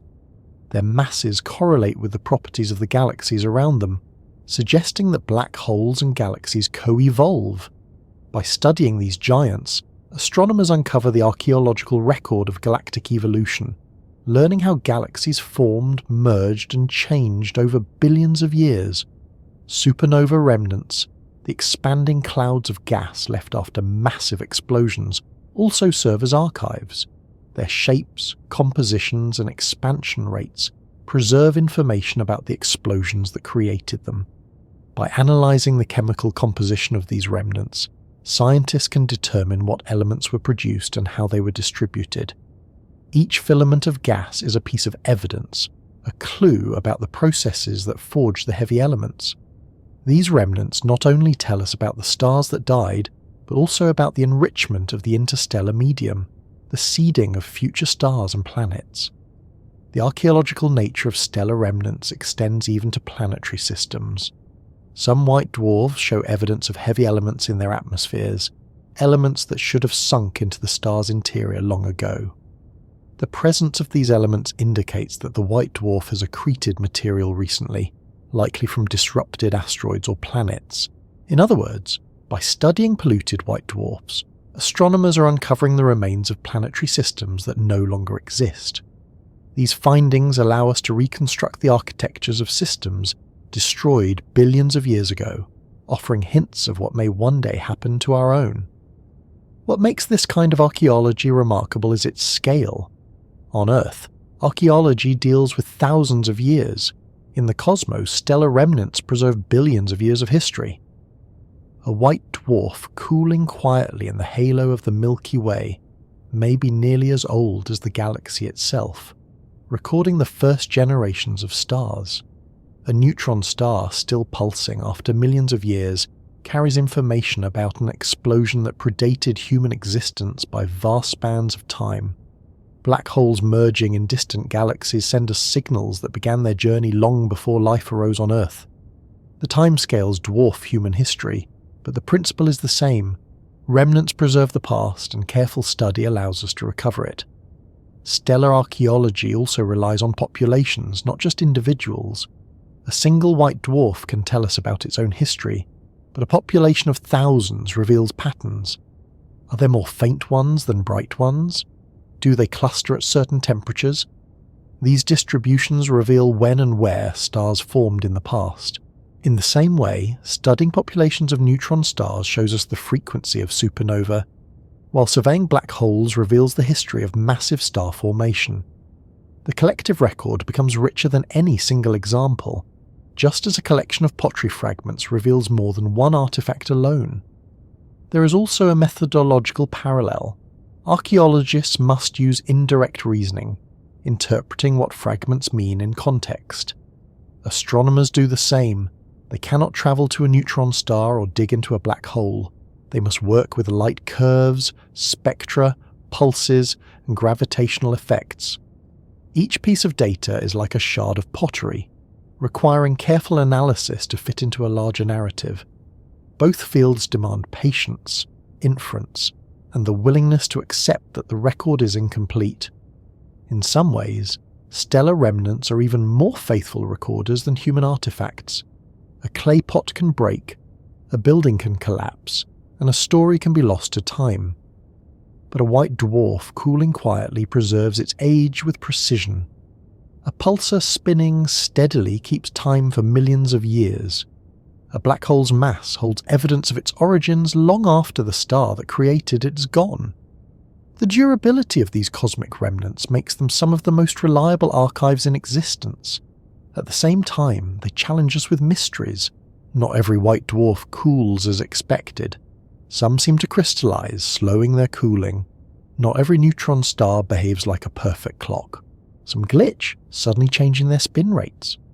Black holes raise paradoxes about information. If nothing can escape them, what happens to the information about what falls in? These mysteries are not just obstacles but opportunities, reminding us that the archive is not always straightforward. Sometimes the fragments are puzzling, and new theories are needed to explain them. This archaeological perspective also reshapes how we see ourselves.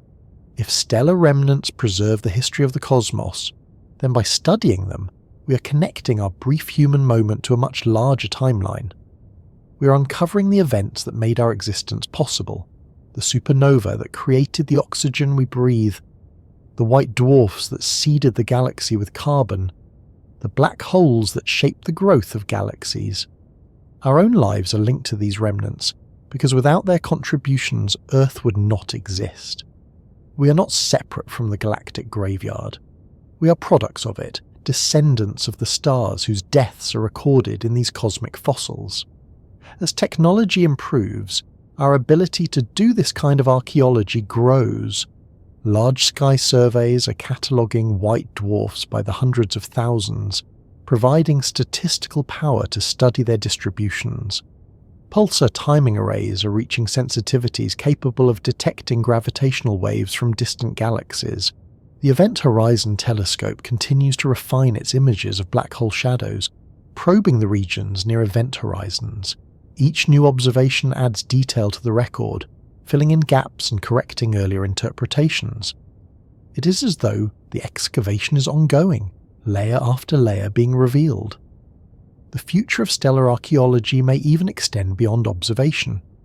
Some researchers imagine sending probes to nearby white dwarfs or neutron stars, not to land on them, that would be impossible, but to orbit and measure them directly. While this is far in the future, the principle is the same: to gather more fragments of evidence, to refine the record, to build a clearer picture of how stars live and die. Just as archaeologists dream of finding new sites to dig, astronomers dream of new instruments to probe. And as we continue this excavation of the cosmos, we're reminded that the past is not dead. Stellar remnants are not static relics. They continue to evolve, to cool, to spin, to merge. The archive is still being written, even as we read it. Each new supernova adds a fresh remnant to the collection. Each merger of neutron stars sends ripples that will be detectable for generations. The galactic graveyard is a living record, constantly expanding, constantly offering new material to study.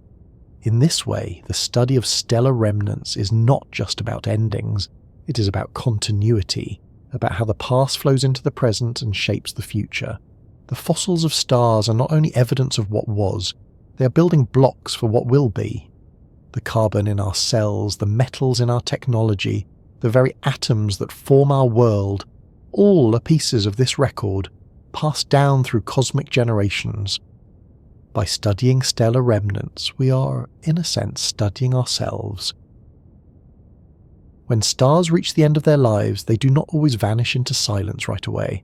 Often, they leave behind glowing shrouds, vast clouds of gas and dust cast off into space. These clouds are what astronomers call nebulae, and they are some of the most strikingly beautiful structures in the sky. They appear in photographs as swirls of colour, filaments of glowing gas and delicate tendrils stretching for light years. But behind the beauty lies their deeper role. Nebulae are both the memorials of dying stars and the nurseries of new ones. They are shrouds of dust and memory, preserving the history of what came before and shaping the future of what will be. The word nebula simply means cloud, and in the earliest days of astronomy, any faint fuzzy patch of light was called by that name. It was only with telescopes and spectroscopy that astronomers began to distinguish the different types. Some nebulae are remnants of supernova explosions, the debris flung outward when a massive star collapses. Others are planetary nebulae, created when a star like the Sun sheds its outer layers near the end of its life. Still others are regions of cold gas and dust where new stars are forming.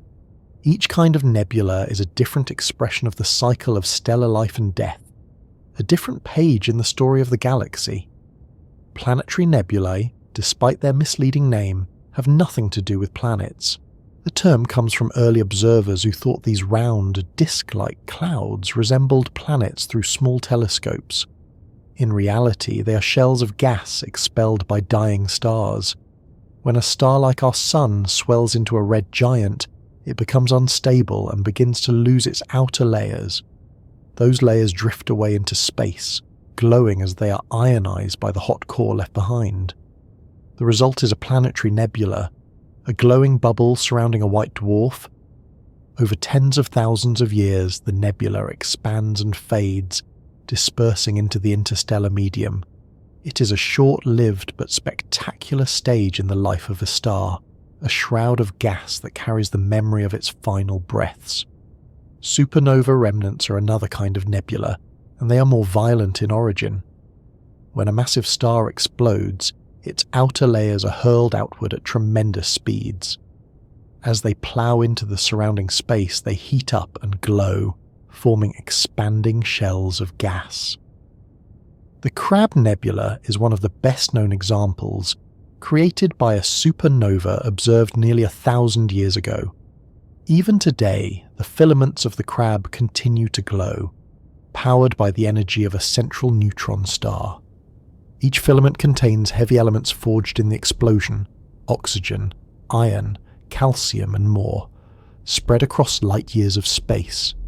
These supernova remnants are both memorials to violent deaths and sources of the materials that enrich future generations of stars and planets. There are also nebulae that are not remnants but birthplaces. These are the dark, cold clouds of gas and dust where gravity slowly gathers material into new stars. When nearby stars or shockwaves compress these clouds, regions collapse under their own weight, forming dense clumps that ignite into nuclear fusion. Over millions of years, entire clusters of stars can emerge from a single giant molecular cloud. In photographs, these nebulae often glow because newborn stars heat the gas around them. The Orion Nebula is a famous example, visible even to the naked eye on clear nights. It is a stellar nursery, a place where the cycle of life continues. All of these forms, planetary nebulae, supernova remnants, star-forming clouds, are part of the galactic ecology. They recycle material, mixing the elements produced in stars into the interstellar medium. Without them, the galaxy would run out of raw materials for new stars. Each nebula is a kind of library, storing not just gas and dust, but information about the stars that created it. Their shapes reveal the dynamics of ejection. Their colours reveal the chemistry of their elements. Their motions reveal the energy of the processes that shaped them. When astronomers study nebulae, they are reading these records. The glowing hydrogen lines tell of ionized gas. Oxygen glows green, nitrogen glows red. Each colour in an image corresponds to an element, and together they form a map of stellar chemistry. By measuring the expansion rates of nebulae, astronomers can estimate their ages, tracing back to the events that created them. By studying the shock waves in supernova remnants, they can learn about the energies involved. Each observation is a piece of evidence, adding detail to the memory preserved in the shroud. Nebulae also influence their surroundings in profound ways. Supernova remnants, for example, send shock waves through the galaxy, compressing nearby clouds and triggering new star formation. Planetary nebulae enrich the interstellar medium with carbon, nitrogen, and oxygen, essential ingredients for life. Star-forming nebulae give rise to entire systems of stars and planets, some of which may develop the conditions for living worlds. In this way, nebulae are not just markers of what was lost, they are also bridges to the future, ensuring that the cycle of creation continues. The visual beauty of nebulae has long captured human imagination. Images taken by telescopes such as Hubble show them as vast canvases of colour and form, with shapes that resemble wings, eyes, or ghosts. While these shapes are often coincidental, created by the complex interplay of gas, dust, and light, they remind us that nature can produce structures that feel almost artistic. For astronomers, these shapes are more than beauty. They are clues about how gas moves, how magnetic fields shape it, and how stars interact with their environments. But for many of us, simply seeing these glowing clouds is enough to feel a sense of wonder at the scale and intricacy of the universe. Some nebulae even contain echoes of planetary systems. When a star sheds its outer layers, any planets that once orbited it may be engulfed or disrupted. The debris can become part of the nebula, mixing with the gas and dust.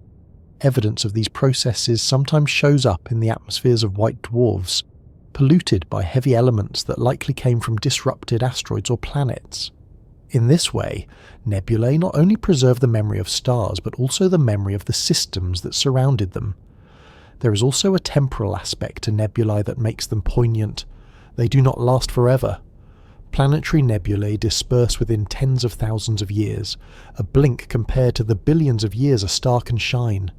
Supernova remnants fade over tens of thousands of years as well. Even molecular clouds, though vast, eventually disperse after forming stars. Nebulae are transient, fleeting stages in the cosmic cycle. To catch one glowing brightly is to witness a moment in an ongoing story, a moment that will not last. They are shrouds of memory not only because they preserve the past, but also because they remind us of impermanence. In the galactic graveyard, nebulae are among the most visible features. While white dwarfs and neutron stars are small and faint, nebulae spread across light years, glowing brightly in many wavelengths. They are like monuments, visible long after the events that created them. But unlike stone monuments, they are dynamic, changing shape, expanding, and eventually fading. They are memory in motion, reminders that the past is never truly static. Astronomers often use nebulae as laboratories for testing theories. The physics of ionized gases, shock waves, magnetic fields, and radiation all play out visibly in these clouds. By comparing observations with models, scientists refine their understanding of how stars and galaxies evolve. For example, the study of planetary nebulae has revealed how stars lose mass near the end of their lives. The study of supernova remnants has revealed how heavy elements are distributed. The study of molecular clouds has revealed how turbulence and gravity interact to create new stars.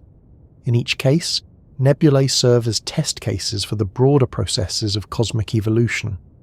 The diversity of nebulae also shows how varied stellar endings can be. Some planetary nebulae are symmetrical, shaped like glowing rings or spheres. Others are asymmetric, with lobes or jets suggesting complex interactions. Supernova remnants can be circular shells, irregular filaments, or mixed morphologies.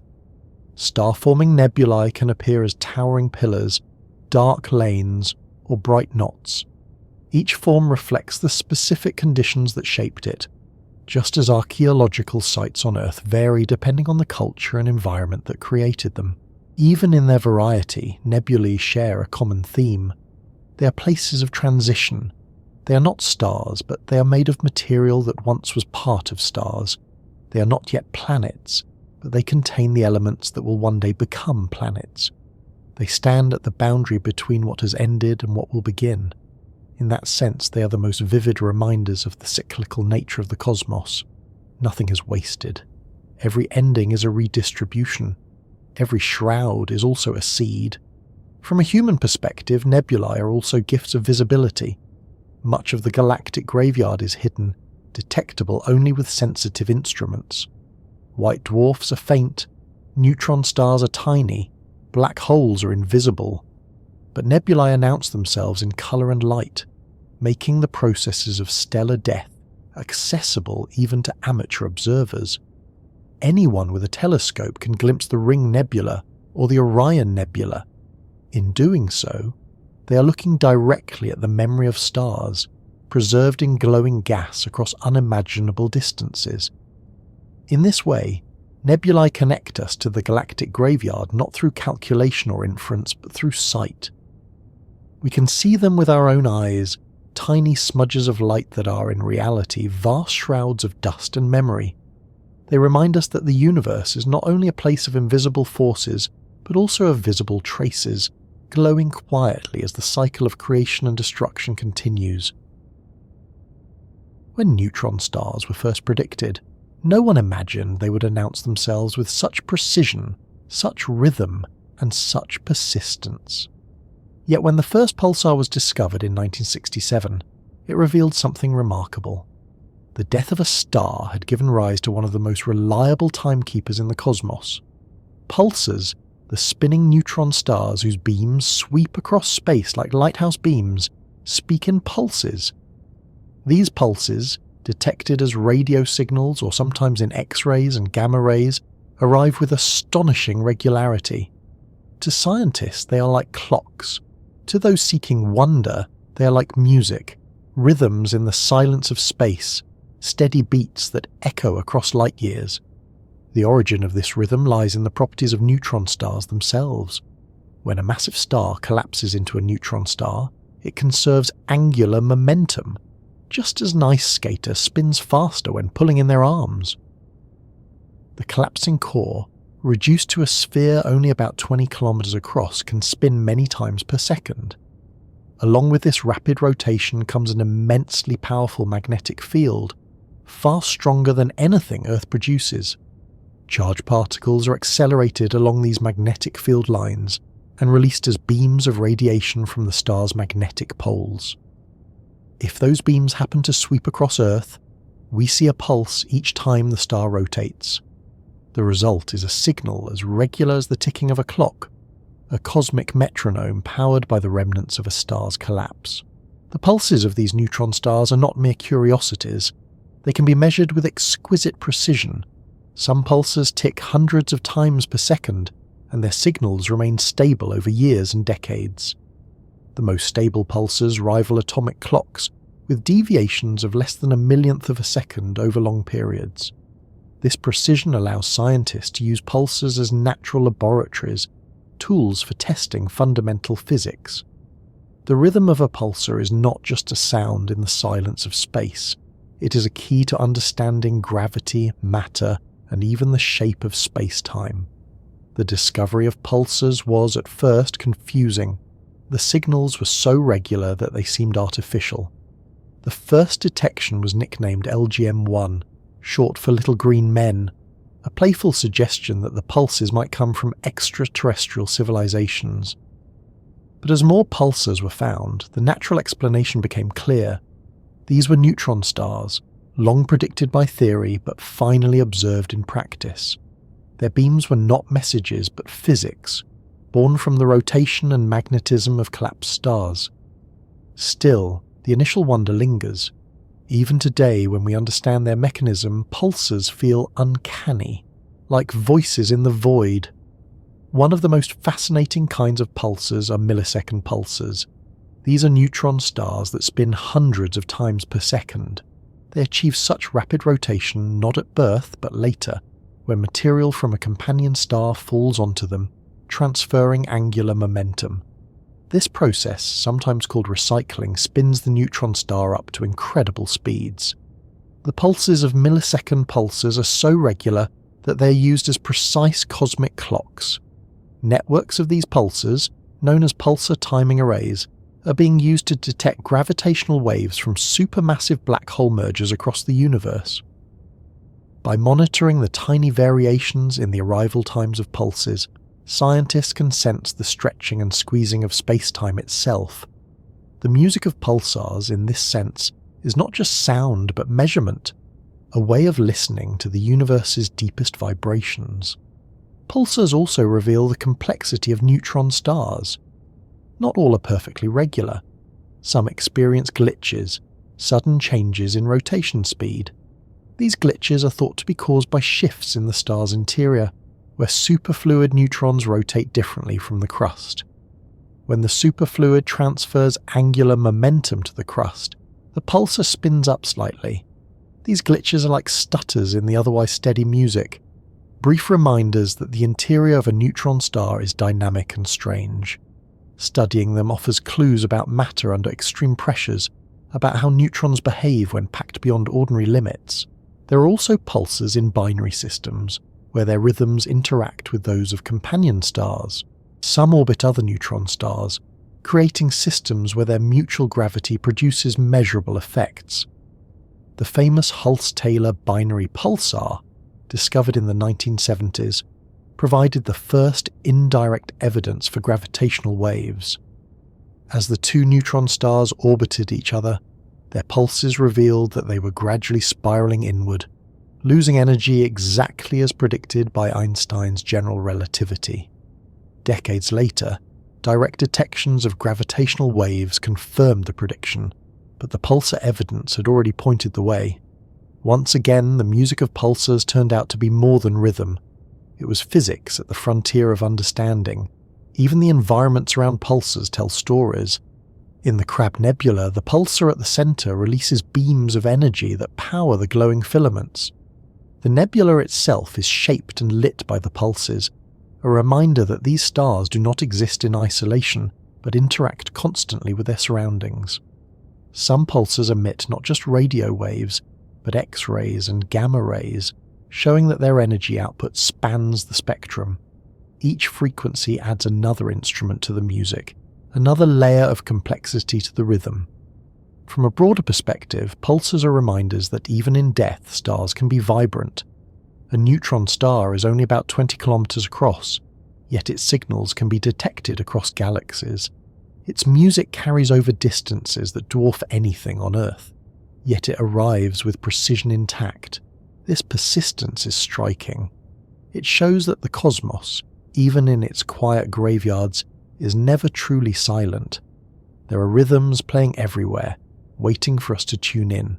For humans, pulsars occupy a unique place in imagination. They are both exotic and relatable. Exotic because their physics involves densities and magnetic fields beyond anything we can reproduce. Relatable because their pulses feel familiar, like heartbeats, like clocks, like rhythms we can count. They translate the alien processes of collapsing stars into something we can measure, something that feels almost like time made audible. When astronomers listen to pulsars, they are, in a sense, listening to the heartbeat of dead stars. The study of pulsars continues to reveal surprises. Some have irregular shapes of emission beams, leading to variations in signal strength. Others switch between active and inactive states, going quiet for periods before resuming their pulses. Still others emit giant pulses, bursts much stronger than their usual output. Each behaviour adds complexity to the music, suggesting that neutron stars are not simple machines but dynamic, evolving objects. The patterns of their signals are part of the larger language of dying stars, a dialect of rhythm and timing that complements the light of supernovae and the glow of nebulae. There is also a philosophical dimension to pulsars. In a universe where so much is transient, their stability is striking. Civilizations rise and fall on Earth in the span of a few thousand years, but pulsars tick steadily for millions. They are clocks not only for science but for perspective, reminding us of scales of time far beyond our own. They connect the fleeting human present to the long rhythms of the cosmos. Their music is not made for us, but by listening, we place ourselves within the larger symphony of the universe, and yet pulsars are not eternal. Their energy comes from their rotation, and over time they slow down. Their beams weaken, their pulses fade. Eventually they will become quiet neutron stars, invisible to our instruments. Their music will stop, but before that, they will have kept time for millions of years, marking the passage of cosmic history. Even in silence, the record of their existence will remain, preserved in the structures they shaped, the companions they orbited, the waves they sent through space-time. In the galactic graveyard, pulsars are among the most active voices. They are clocks in the silence, beating out rhythms long after the stars that birthed them have died. They are music made of matter crushed into extremes, beams of radiation sweeping across the void. To study them is to listen closely, to attune ourselves to signals so faint yet so precise that they redefine our sense of time and distance. Across human history, the night sky has been a canvas for imagination. Before telescopes, before the language of astrophysics, people looked up and saw patterns in the stars. They told stories of hunters, animals and gods, weaving myths that explain the mysteries above. Even now, when we know that stars are distant suns and that their deaths create remnants scattered across the galaxy, the imagination remains active. Galactic graveyards may be a scientific idea, but they also resonate with something older, something deep in the way humans connect with the sky. They echo with myth and metaphor, blending knowledge with imagination in ways that make the cosmos feel personal. The concept of a graveyard itself is human. We bury our dead, we create places of remembrance, and we mark those places with symbols and stories. To apply the same word to the universe is to project our own traditions onto the stars. But the metaphor works because it reflects what we see. Stars live, shine, and then leave remains. Those remains, whether white dwarfs, neutron stars, or black holes, linger as memorials. They are not silent in the human sense, but they embody continuity, a persistence after the end. Just as human graveyards are not only about loss but also about memory and connection, galactic graveyards become symbols of cycles, of transformation, of the passage of cosmic time.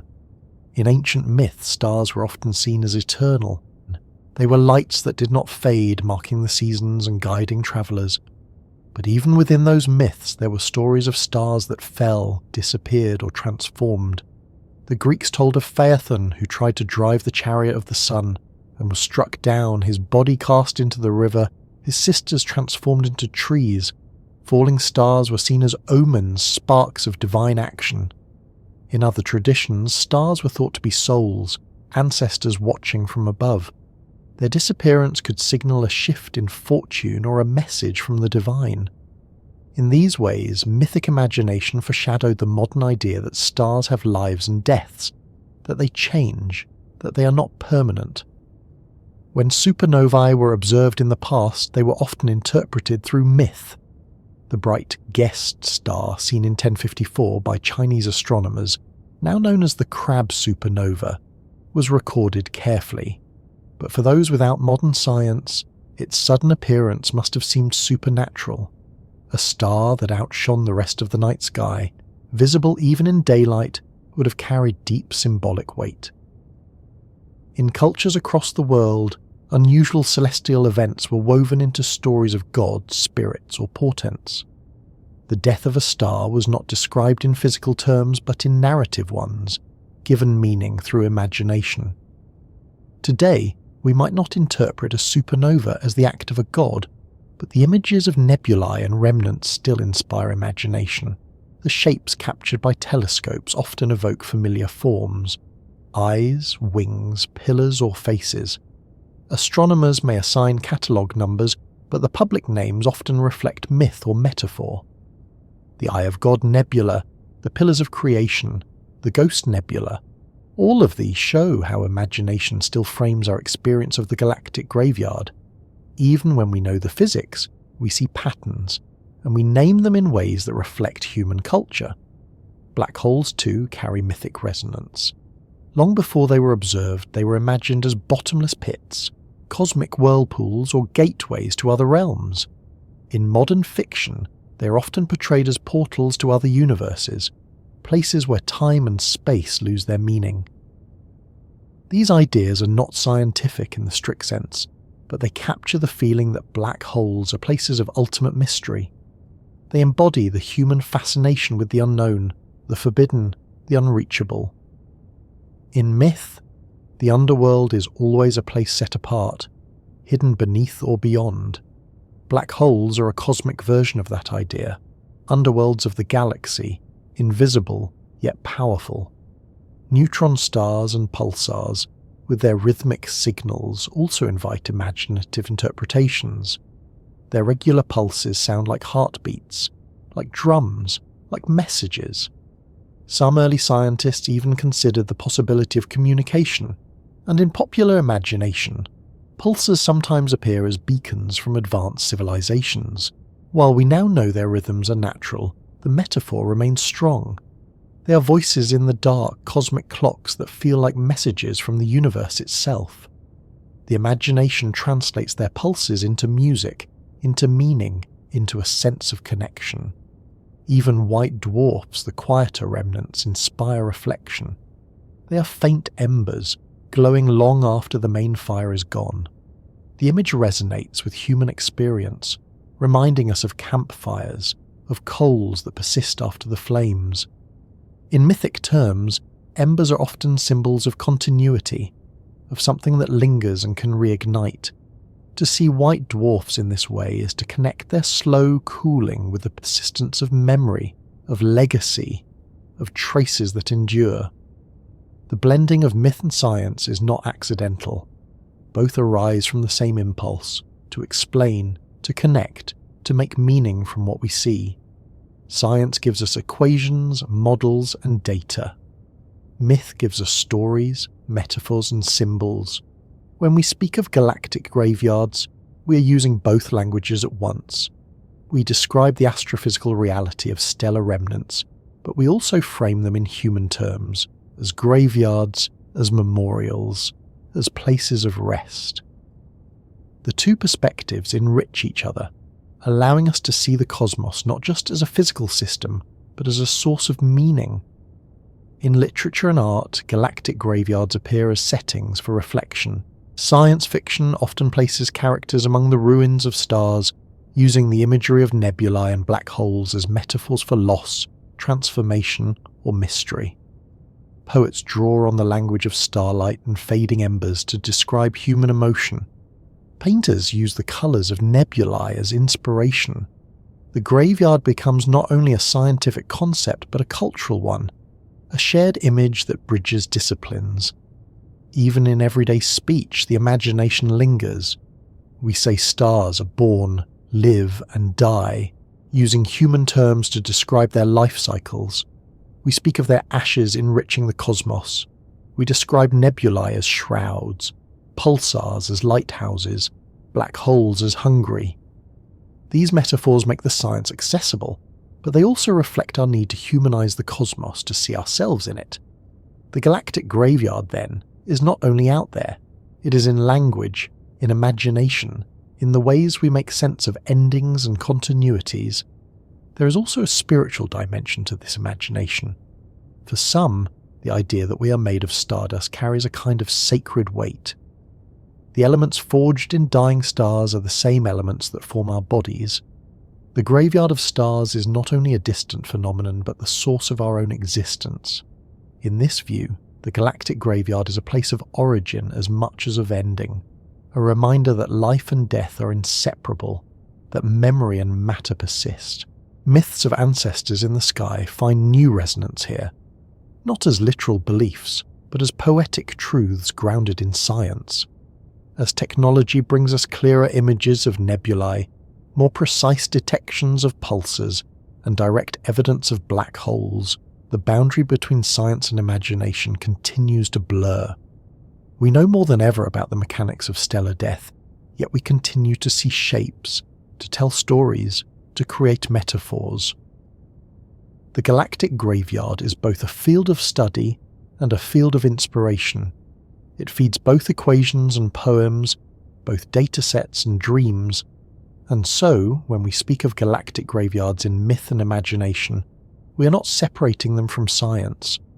We are acknowledging that the human response to the cosmos has always been layered.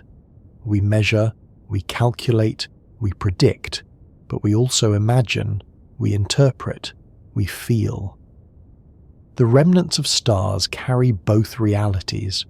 They are physical objects obeying the laws of physics, and they are symbols that resonate with human experience. They are shrouds of dust and memory, but also mirrors of our own search for meaning. Entropy is one of those scientific words that often sounds more mysterious than it really is. At its heart, entropy is about disorder, about the spreading out of energy, about the tendency of systems to move from the organized to the less organized. On Earth, we notice it in everyday ways. Ice cubes melting into water, coffee cooling in a cup, batteries running down as their stored energy evens out with their surroundings. In the universe, entropy plays out on scales far larger and longer, and nowhere is it written more clearly than in the lives and deaths of stars. Stars begin as concentrated systems of energy.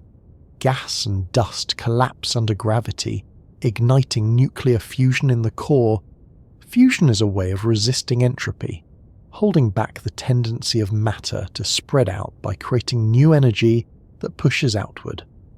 For billions of years, a star like the Sun maintains this balance, pouring light and heat into space while its core resists collapse. But eventually the fuel runs out and gravity takes over. The star moves toward a more disordered state, scattering its matter into nebulae, compressing its core into a remnant, and letting the energy that once sustained it dissipate. Entropy wins, not through a sudden strike, but through an inevitable progression. When we look at white dwarfs, we are seeing entropy at work. The star has exhausted its nuclear fuel. It shines only because it is still hot, gradually cooling over billions of years. Its structure is held up by electron degeneracy pressure, but even that does not generate new energy. The star has reached a state where it can only lose heat, moving toward equilibrium with its surroundings. Over unimaginable spans of time, it will fade into a black dwarf, dark and cold, indistinguishable from the space around it. This is entropy in its most patient form, a slow erasure of light. Neutron stars follow the same principle, though their physics is more extreme. The collapse that forms them is a violent leap in entropy, as matter reorganizes into a new state. Their rapid spins and strong magnetic fields create bursts of energy, but even those will eventually decay. Over millions to billions of years, pulsars slow down, their beams fade and their energy disperses. What is left is still incredibly dense, still a neutron star but without the active signals we can detect. The order of rapid spin gives way to stillness, and entropy continues its quiet progression. Black holes represent perhaps the most paradoxical expression of entropy. At first glance, they seem like the opposite of disorder. They compress matter into a singularity, a point of infinite density, and hide it behind an event horizon. But according to physics, black holes are not exempt from entropy. In fact, they may represent the highest entropy objects in the universe. The area of the event horizon is proportional to the black hole's entropy, and when matter falls in, the horizon grows, reflecting the increase in disorder. Black holes also emit Hawking radiation, slowly evaporating over time, returning their energy to the universe. In this way, even the most extreme concentrations of gravity participate in the long, slow march toward equilibrium. Supernovae are entropy made visible. A massive star collapses in a fraction of a second, and the outer layers rebound outward in a shockwave. The explosion scatters matter and energy across light years, transforming an ordered star into an expanding cloud of gas.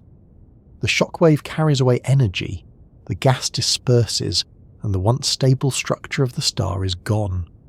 The explosion is violent, but it is also natural, the inevitable result of entropy asserting itself when fuel runs out, and equilibrium must be reached. In a broader sense, entropy is written not only in the deaths of stars but also in their contributions to the galaxy. Every supernova remnant, every planetary nebula, every cooling white dwarf is a marker of energy spreading out. The light they emit radiates into space, thinning as it travels, becoming less concentrated. The matter they scatter enriches the interstellar medium, mixing and diffusing. Over time, these processes make the galaxy more chemically rich, but also more disordered. The order of stars burning hydrogen steadily gives way to the complexity of remnants, clouds, and diffuse gas. Entropy ensures that the simple becomes complex, and the complex eventually disperses. Astronomers sometimes speak of the heat death of the universe, a future where entropy has reached its maximum. In that state, energy is spread so evenly that no work can be done. Stars will all have burned out, black holes will have evaporated, and the universe will be cold and dark. This may be trillions upon trillions of years away, but the direction is set. The galactic graveyards we study now are steps along that path, local expressions of the universal rule. Each dying star, each fading remnant, each dispersing nebula is a note in the symphony of entropy. For humans, entropy can feel unsettling, because it reminds us of impermanence. We prefer order, permanence, things that last. Yet entropy also allows for change. Without it, stars would not shine. Their light comes from energy moving outward, from the drive toward equilibrium. Without it, heavy elements would not scatter into space, and planets would not form. Entropy ensures that the universe does not remain static, that processes unfold, that time has direction. In that sense, the galactic graveyard is not only a reminder of endings, but also of the creative power of entropy. Even the structure of galaxies reflects this principle. Stars form in dense regions, burn their fuel and disperse material. Over billions of years, galaxies evolve, becoming more diffuse, their star formations slowing as gas is used up or blown away. Supernovae contribute to this by heating and stirring the interstellar medium, while black holes regulate the growth of galaxies through feedback processes. All of these are expressions of energy moving outward, of systems seeking equilibrium, of entropy shaping the large-scale universe. The cosmic microwave background, the faint glow left over from the Big Bang, is another reminder. It is radiation stretched and thinned as the universe expanded, the energy of creation diffused across all of space. It is the highest entropy signal we can observe, a relic of the universe moving toward greater disorder. Stars temporarily create pockets of order, burning brightly, forming planets and life. But even those pockets eventually give way, returning to the larger trend. The galactic graveyard is filled with the evidence of those temporary reprieves, those moments of local order undone by the larger tide of entropy. When we study entropy in the stars, we're also studying time. Entropy is what gives time its arrow, its direction from past to future. A white dwarf cooling is an arrow of time. A pulsar slowing down is an arrow of time. A black hole evaporating, however slowly, is an arrow of time. These processes do not reverse. They show us that the universe itself has a memory, a way of recording the passage of events. Galactic graveyards are, in this sense, clocks as well as archives, keeping time by the spread of energy and the fading of light. There is a certain calm in recognizing this. Entropy is not an enemy but a companion, shaping the cosmos in predictable ways. It is written in the stars not as a threat but as a story. The order of a star gives way to the complexity of a remnant, the glow of a nebula, the persistence of a white dwarf, the pulses of a neutron star. Each is a stage in the long unfolding of entropy. Each is a reminder that the universe is always changing, always moving toward balance, always writing its history in the matter and energy we observe.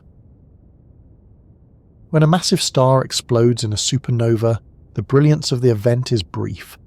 For days or weeks it can outshine an entire galaxy, pouring out more energy than the sun will release in its entire lifetime. Then the light fades, and to a casual observer, the star is gone. But in truth, the explosion leaves behind more than absence. It leaves behind a structure that continues to glow for thousands of years, faint but persistent, like a ghostly echo of the original event. These are supernova remnants, the expanding clouds of gas and dust lit by shock waves and radiation. They are the ghostlight of stellar death, visible long after the star itself has vanished. The ghostly nature of these remnants comes from their persistence. A star is gone, yet its presence lingers in glowing filaments stretched across light years. To the eye, they are wisps and threads, delicate arcs of colour against the dark. To instruments, they are sources of X-rays, radio waves and visible light, carrying information about the explosion and its aftermath. They are not as bright as living stars, but they remain visible reminders that endings do not erase. Instead, they transform, leaving traces that endure across millennia. The Crab Nebula is perhaps the most famous example. Formed by a supernova recorded in the year 1054, it is still glowing nearly 1,000 years later. Its filaments of gas expand outward at thousands of kilometers per second, while a central pulsar powers the nebula with beams of energy. The crab shines in every wavelength of light, from radio waves to gamma rays, each range revealing different details. To look at it today is to see both history and the present. A star's death preserved as a ghostly light, still unfolding in the sky. Other remnants tell similar stories. Cassiopeia A, the remnant of a supernova about 11,000 light-years away, shows intricate filaments and knots of gas, each containing heavy elements forged in the explosion. Its X-ray emissions reveal the hot interior of the remnant, while its radio emissions trace the shock waves ploughing through interstellar space. Even though the star that created it is gone, the nebula is alive with structure, shaped by turbulence, magnetic fields and energy. The ghost light is not static, it is dynamic, changing year by year as astronomers watch. The ghostly quality of supernova remnants also comes from their role as carriers of memory. Each glowing filament contains elements that were once part of the star's core.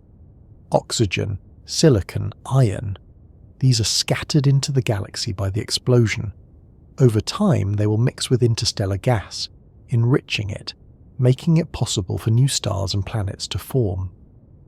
The ghost light is more than an image. It is a delivery of raw material, the ashes of one star becoming the seeds of countless others. Without these remnants, the galaxy would not contain the elements that make rocky planets, oceans, and life possible.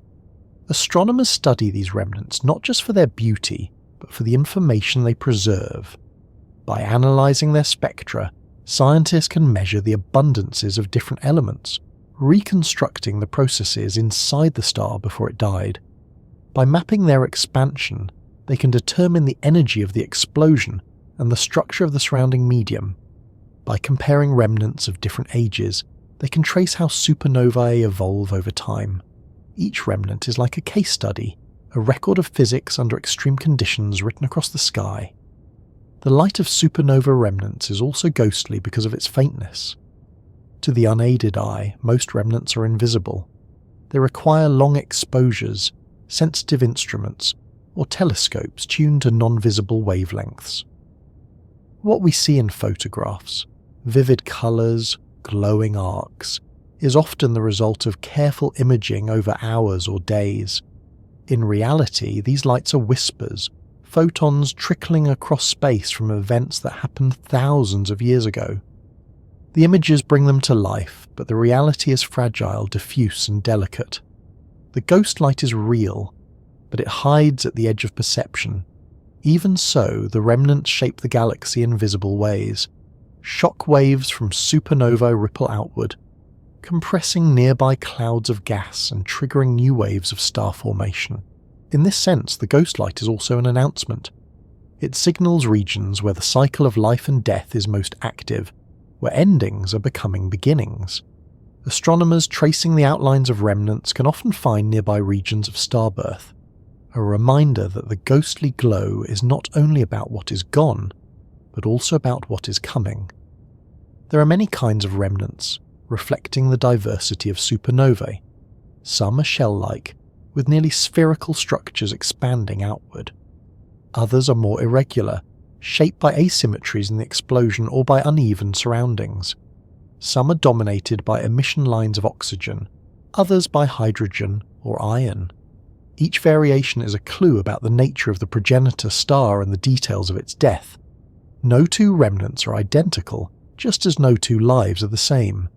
Each ghost light is unique, a fingerprint of a single star's final moment. The faintness of these remnants also reflects the passage of time. As they expand, their density drops and their glow fades. After tens of thousands of years, most remnants blend into the background of the galaxy, their structures too diffuse to stand out. Only the youngest and brightest remain visible. This means that what we see is a snapshot, a small sample of countless explosions that have happened throughout the galaxy's history. For every remnant we can observe, there are many more that have already faded into invisibility. The ghost light we see is only part of the story, the visible edge of a much larger pattern, yet even when they fade, their influence persists. The elements they spread remain mixed into the interstellar medium. The shock waves they created ripple onward long after the glow is gone. The remnants may vanish from sight, but their contributions to the galaxy endure. In this sense, the ghost light is not only a reminder of the past, but also a sign of continuity. It shows that nothing in the universe is lost, only transformed, redistributed, and remembered in new forms. Supernova remnants also connect to human history in subtle ways. The Crab Nebula, for instance, was not only observed in 1054, but likely influenced cultures that recorded it in rock art or oral traditions. Other supernovae may have left traces in stories or myths, their sudden appearances shaping human imagination. Today, the remnants we photograph are linked to those ancient observations bridging thousands of years. The ghost light of supernovae is therefore not only cosmic memory, but also cultural memory, preserved in both the sky and human storytelling. For astronomers, studying remnants is also a way of confronting time. They watch as filaments expand, as brightness changes, as structures evolve. These changes are slow by human standards, but they are fast in cosmic terms. A remnant a few thousand years old is still young, still glowing brightly. A remnant tens of thousands of years old is fading, becoming harder to trace. Observing these stages gives scientists a sense of how the galaxy has evolved, of how many cycles of life and death have shaped its present form. The ghost light is not just an image frozen in time, but a process unfolding in front of us. The faintness of the ghost light is also symbolic. It reminds us that memory itself can be delicate, that what remains after great events is often subtle. The supernova is gone, but the remnant persists, fragile but enduring. To see it requires patience, careful instruments, and attention. The same is true of memory in human life. The most powerful events leave traces, but those traces can fade unless we look closely. The cosmos in its remnants mirrors this truth. In the larger context of galactic graveyards, supernova remnants are among the most striking monuments. They are not quiet embers like white dwarfs, nor hidden singularities like black holes. They are expansive, glowing, and visible across great distances. They are the echoes of death made light, ghosts that speak in colour and structure. They remind us that even in the silence of endings, there can be beauty, persistence, and transformation. When stars come to the end of their lives, whether through quiet, fading, or explosive collapse, it is easy to think of their remains as final. A white dwarf cooling slowly, a neutron star pulsing faintly, a black hole hiding behind its event horizon, a nebula drifting outward like a veil. All of these seem like closures, endings written across the night sky. But the universe does not treat them as endings alone. The remnants of stars are not simply monuments of death. They are seeds scattering material and energy into space, enriching galaxies, and setting the stage for new generations of stars, planets, and eventually life. The galactic graveyard is not only a place of memory, but also of renewal. The story begins with the basic materials. When the universe first formed, it contained almost only hydrogen and helium, with just trace amounts of lithium. These elements were enough to form the first stars, but they were not enough to build rocky planets or living organisms.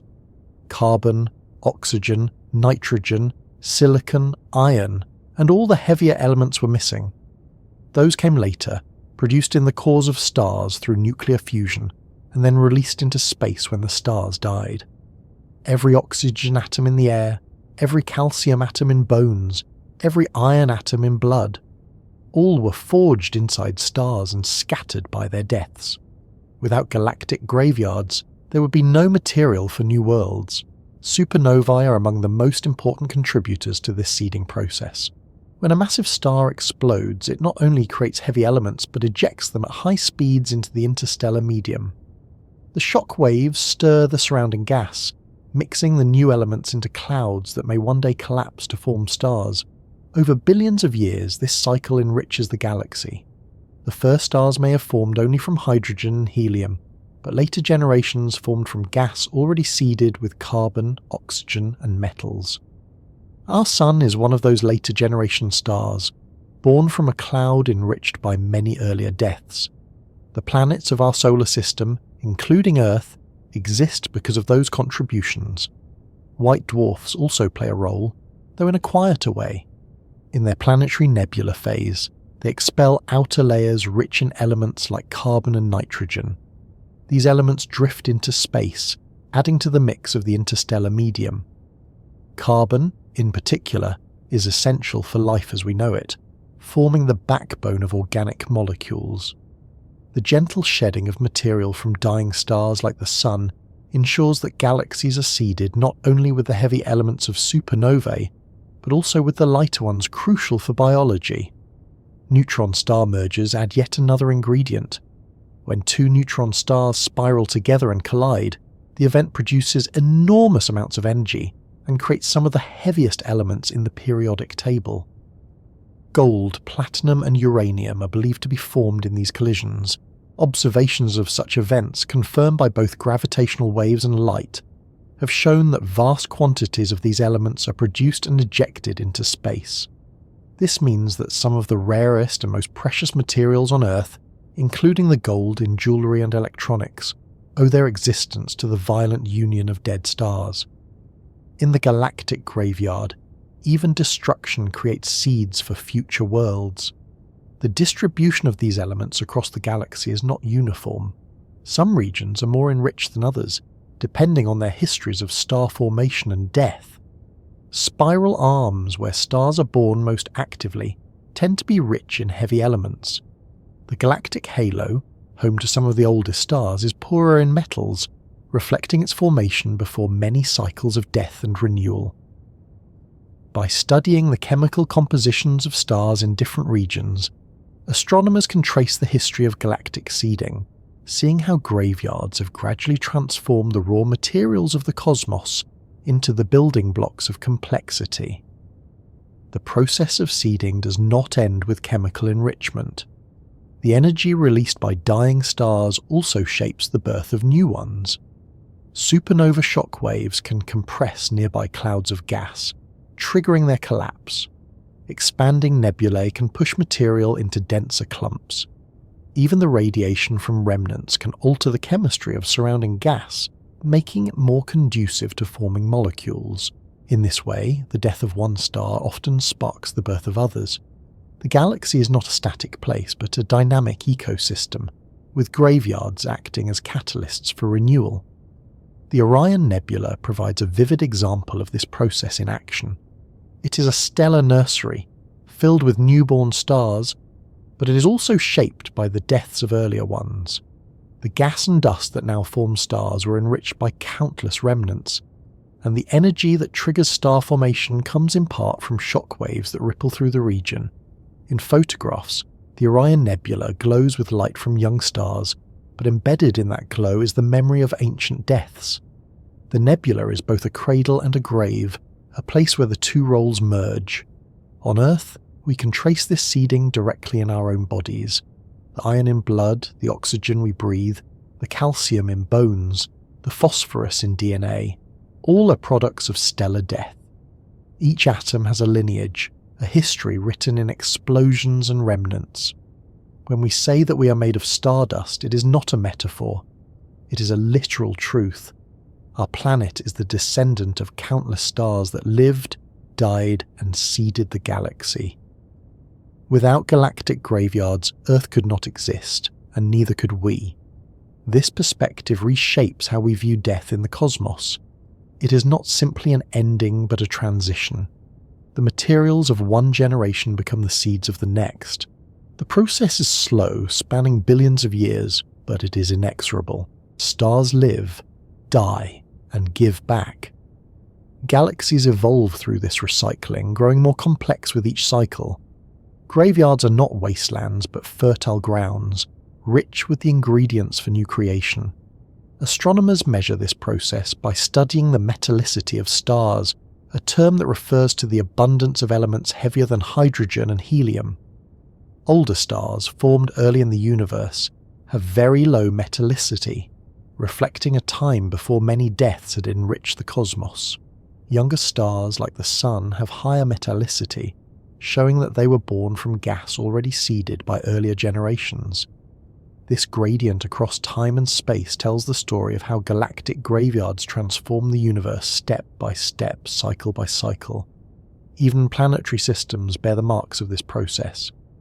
Rocky planets like Earth require elements such as silicon, iron, and magnesium, which can only come from stars that died before. Gas giants like Jupiter and Saturn contain heavier elements in their cores as well, seeded by earlier deaths. Comets and asteroids, filled with complex organic molecules, carry signatures of material processed in stars. Every planet, every moon, every piece of solid matter in a solar system is a direct product of seeding from stellar remnants. The diversity of planetary systems across the galaxy is rooted in the diversity of graveyards that preceded them. In a wider sense, this seeding process is what allows galaxies to evolve into the rich environments we see today. Without it, the universe would be limited to simple stars of hydrogen and helium, with little complexity. With it, galaxies become cradles of planets, chemistry, and eventually biology. Graveyards, paradoxically, are the engines of creativity. They ensure that the universe is not static, that each generation builds on the last. that matter does not vanish but circulates into new forms. The story continues even now. Every new supernova we observe is not only an end but also a beginning. Every planetary nebula that glows around a dying star is scattering material that may one day form new systems. Every neutron star merger detected by gravitational waves is a factory for rare elements that may one day become part of a planet. The galactic graveyard is not a closed chapter, it is an ongoing process, a continuous seeding of the future. And as we reflect on this, it becomes clear that we are part of the cycle, not separate from it. Our bodies, our planet, our entire solar system are products of seeding by earlier generations of stars. One day, when the sun sheds its outer layers and becomes a white dwarf, it will give back as well. The material of our star will enrich the galaxy, joining the great circulation. The graveyard will grow, and the seeds of new worlds will be sown. In the galaxy, not every region is busy with the glow of star formation or the fireworks of supernova. Some areas are quiet, subdued, and almost empty by comparison. These are the silent neighbourhoods of the cosmos, places where activity has slowed or stopped, where stars no longer ignite in large numbers and the bustle of creation has given way to stillness. They are part of the galactic graveyard, not because they are filled with remnants alone, but because they remind us that the universe contains not only birth and brilliance, but also long pauses, long silences, and long stretches of calm. When astronomers survey galaxies, they find that some regions are more active than others. Spiral arms, for instance, are rich with gas and dust, glowing with new stars. Nebulae and clusters fill them with light and energy. But between the arms, in the outskirts, and in the halos around galaxies, the picture changes. These regions can be sparse, with fewer clouds of gas and fewer young stars. The stars that are there are often older, dimmer, and less active. They form populations that have settled into long lives or have already faded into remnants. From afar, these neighbourhoods look darker, quieter, and less vibrant. The silence comes from depletion. Star formation requires cold gas clouds dense enough to collapse under gravity. In some regions, those clouds have already been used up. Stars formed, lived, and died, leaving behind remnants but no fresh supply of fuel. In others, processes like supernova explosions or the activity of supermassive black holes have blown gas away, heating it and dispersing it so that it cannot form new stars. The result is a kind of galactic desert, a neighbourhood where little happens, where silence reigns not because there was never sound, but because the echoes have faded. One example of such neighbourhoods can be found in elliptical galaxies. Unlike spirals, with their structured arms and active star-forming regions, elliptical galaxies are often smooth and featureless. They are filled mostly with older stars, many of them long past their brightest stages. White dwarfs, neutron stars, and black holes are scattered throughout, but new stars are rare. The gas and dust needed for star formation have been used up or ejected. These galaxies are vast graveyards, silent neighbourhoods on a grand scale, reminders of what happens when a galaxy ages. Even within active galaxies like the Milky Way, silent neighbourhoods exist. The galactic halo, for example, is home to ancient stars, globular clusters, and remnants. It is not a place of vibrant star birth, but of persistence, where the relics of the earliest generations remain. The halo is diffuse, extending far beyond the visible disk, and its stars are dim compared to the younger ones in the spiral arms. Observing it is like walking into an old district of a city where life continues, but at a slower, quieter pace. Dwarf galaxies also provide examples. Many are small, with limited supplies of gas, and once that gas is gone, they become quiescent. Their stars age, their light fades, and their activity dwindles. Some become dominated by remnants, their populations skewed toward the old rather than the new. These galaxies are cosmic neighbourhoods where silence has settled in, not temporarily but for good. Without external influences, they will not reignite. They remain as they are, silent reminders of the diversity of galactic life cycles. The silence of these neighborhoods is not emptiness, however. It is filled with remnants, faint stars, and the diffuse glow of old light. White dwarfs linger in great numbers, cooling quietly. Neutron stars may still spin, though their pulses no longer reach us. Black holes drift unseen, influencing only through gravity. These populations may not shine brightly, but they are numerous. In fact, most stars in the galaxy may eventually end up in such neighborhoods, their light fading into the background, their activity slowing, their presence muted. For astronomers, silent neighborhoods are both a challenge and an opportunity. They are harder to study because they lack bright signals. They require sensitive instruments to detect faint stars and remnants, yet they are also valuable because they preserve the history of galaxies. The stars in these regions often belong to earlier generations, and their chemical compositions reveal what the universe was like billions of years ago. Silent neighborhoods are, in this sense, archives, holding on to memory even as activity ceases. There is also a kind of balance in their existence. Just as ecosystems on Earth have regions of growth and regions of decline, galaxies have both active star-forming arms and quiet outskirts. The silence is part of the cycle, not an exception to it. Without these neighborhoods, galaxies would not evolve in the way they do. Silence provides space, time, and stability, allowing remnants to persist without interference, allowing astronomers to trace long histories.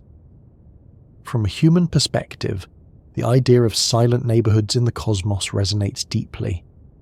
We know what it feels like to leave a busy city and step into a quiet town, to move from noise to calm. The stars reflect this same pattern. Some regions of the galaxy are bustling with energy, others are subdued. In that contrast, we find a reflection of our own experiences. The universe is not uniformly bright or uniformly dark. It is a mixture, a patchwork of activity and stillness. The silence also underscores the immensity of time. A region may have been active billions of years ago, forming stars rapidly. Now it is quiet, and it will remain so for billions more. To us, that silence feels eternal, but in cosmic terms, it is part of the ebb and flow. Galaxies may merge, gas may be replenished, and star formation may restart. Silence is not always permanent. Sometimes it is simply a pause, a long interval in a much longer story. Even within these neighborhoods, subtle forms of activity persist. Old stars still shine, though faintly. White dwarfs still glow with residual heat. Black holes still warp space-time. The silence is relative, not absolute. It is quieter compared to star-forming regions, but it is not void. There are still signals, still influences, still processes unfolding. The universe does not truly go silent. It only lowers its voice.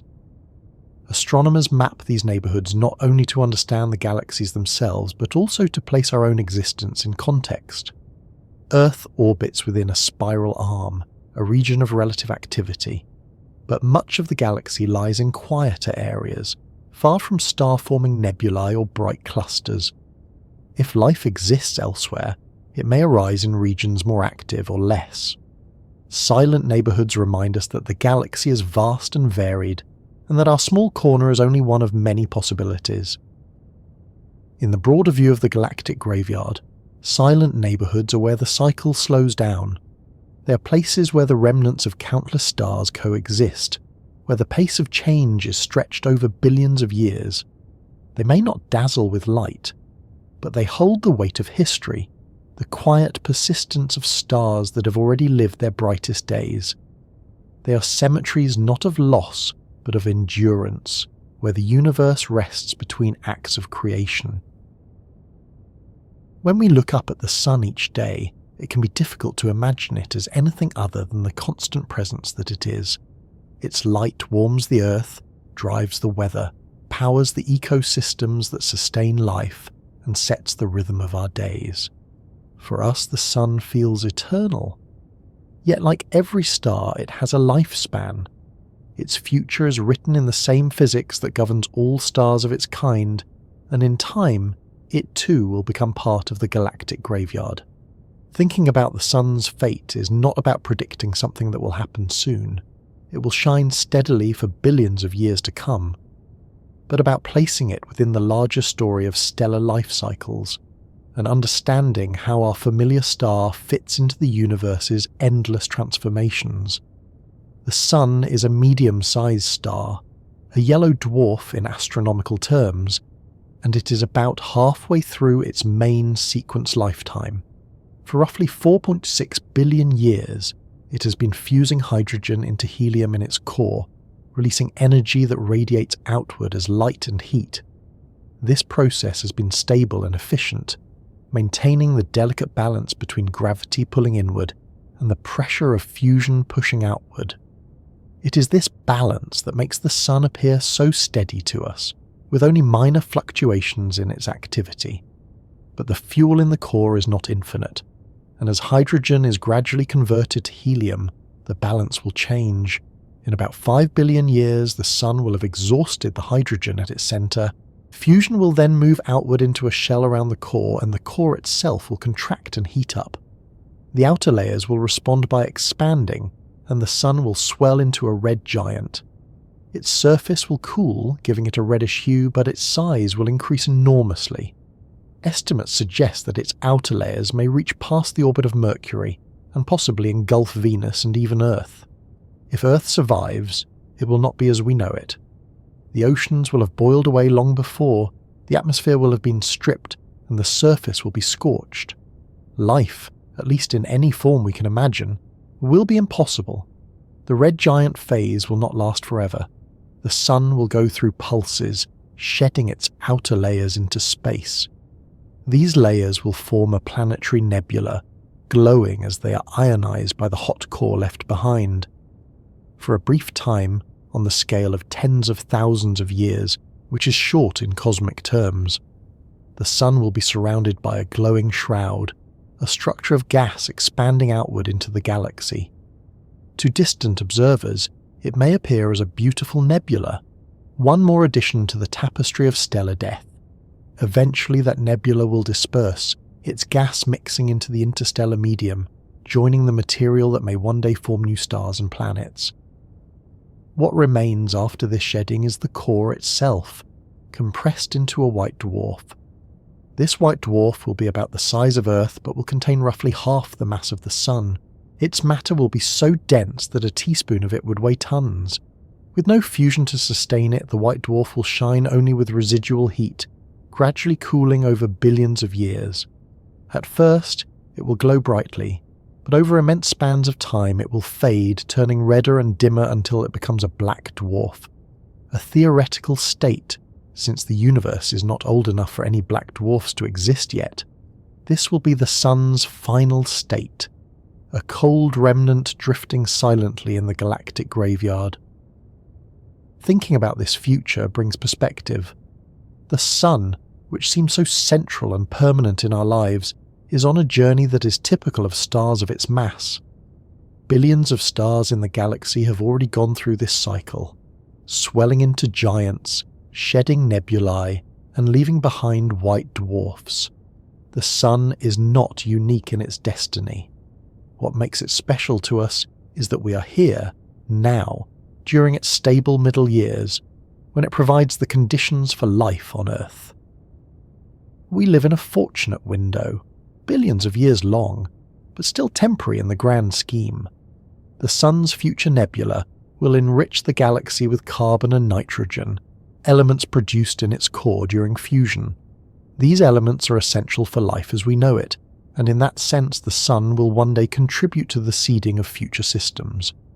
The atoms in our bodies were made by stars that died long ago, and the atoms of future beings may one day include material from our Sun. This continuity across generations of stars connects us to the galactic graveyard in a personal way. We are not separate from it. We are part of its cycle, living now because earlier stars lived and died, and knowing that our star too will eventually give back. From a scientific perspective, the Sun's future is well understood because it is a typical star. Models of stellar evolution are based on physics that is consistent and testable.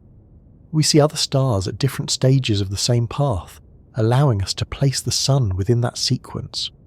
Observations of red giants, planetary nebulae and white dwarfs are like glimpses into our star's future. By studying them, astronomers can predict what the Sun will become, with surprising precision for events billions of years away. It is as if we can look forward in time by looking outward in space. For Earth, the changes will come long before the red giant phase. In about 1 billion years, the Sun will grow hotter and brighter as hydrogen fusion becomes less efficient. This increase in luminosity will likely cause the oceans to evaporate, triggering a runaway greenhouse effect that will make the planet uninhabitable. While the Sun itself will continue to shine, life on Earth as we know it will not survive that long. This underscores the fragility of our current moment, even as it reassures us that the Sun will remain stable for far longer than human history has existed.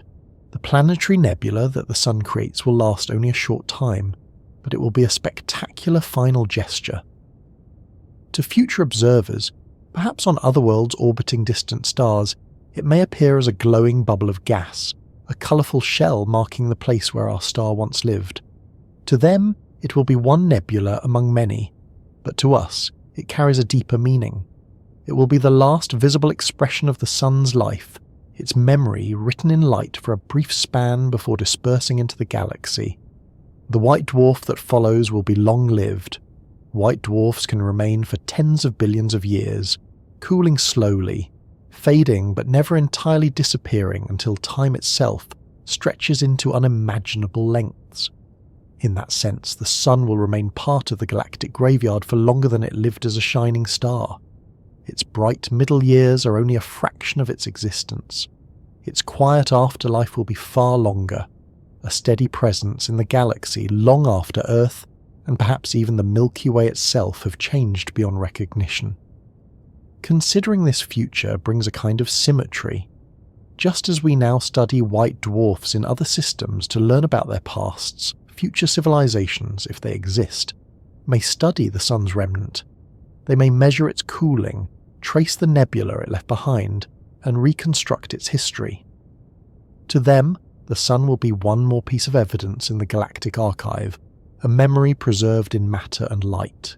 In this way, our familiar star will join the billions of others that fill the graveyard, no longer unique but still significant as part of the larger whole.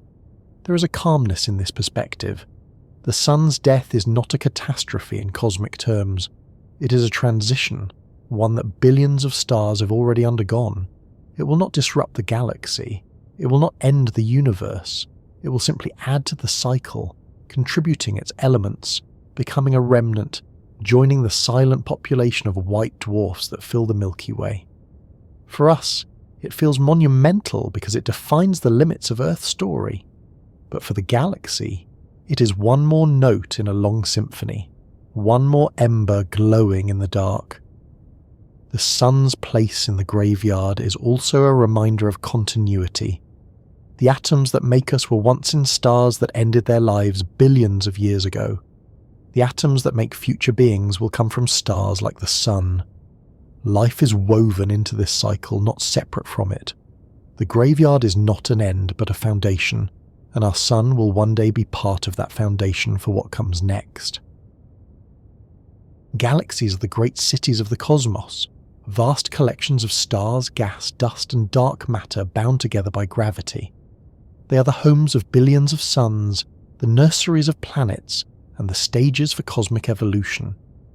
To us, they seem permanent, immense, and enduring, like monuments that will stand forever. Yet galaxies, like the stars within them, are not eternal. They too change, age, and eventually enter phases that resemble decline. In time, even galaxies begin to die. The life of a galaxy is defined by its ability to form new stars. When gas clouds collapse under gravity and ignite into stars, the galaxy is vibrant and active. Spiral galaxies like our Milky Way are filled with such activity, their arms glowing with the light of young stars and nebulae. But when that star formation slows or stops, the galaxy begins its decline. It does not vanish, but it loses its brightness and activity, becoming quieter, dimmer, and older. Astronomers call this process quenching, the gradual shutting down of star formation that marks the beginning of galactic death. Quenching can happen for different reasons. One is the simple depletion of gas. A galaxy only has so much raw material, and once enough of it has been turned into stars, there may not be enough left to sustain new generations. Some of the gas is locked into stars permanently, while some is blown out of the galaxy by supernova or black hole activity. Over billions of years, the supply dwindles, and the galaxy slows its pace of creation. Another cause of quenching is heating. Even if a galaxy still contains gas, it must be cold and dense enough to collapse into stars. Energetic processes can prevent this by heating the gas or keeping it diffuse. Supernova explosions, for example, send shock waves that stir and heat surrounding gas. Supermassive black holes, when actively feeding, can pour out jets of radiation and particles that heat gas on galactic scales. These feedback processes prevent clouds from collapsing, halting star formation not by removing gas but by rendering it useless for creation. Mergers also play a role. When galaxies collide, their gas can be disrupted, funneled into starbursts that consume it quickly, or thrown out into space altogether. The result may be a brief period of intense star formation followed by long-term decline. Over cosmic time, many galaxies have merged, growing larger but also quenching their activity. Elliptical galaxies, which dominate galaxy clusters, are often the products of such mergers. They are filled with old stars, poor in gas, and quiet in terms of new creation. The death of galaxies is not sudden. It unfolds over billions of years, and even quenched galaxies still contain stars that shine for long periods. Red dwarfs, the smallest and most common stars, can live for trillions of years. In dying galaxies, these stars provide a lingering glow, long after the last new stars have formed. The galaxy may be silent in terms of activity, but it is not dark. It persists as a collection of old light, a graveyard of stars still glowing faintly as time stretches on. For astronomers, studying dying galaxies is a way of understanding the future of the cosmos. By observing galaxies at different stages, we can piece together the sequence of decline. Some galaxies are still vibrant, filled with blue stars and glowing nebulae. Others are transitioning, with pockets of activity surrounded by quieter regions.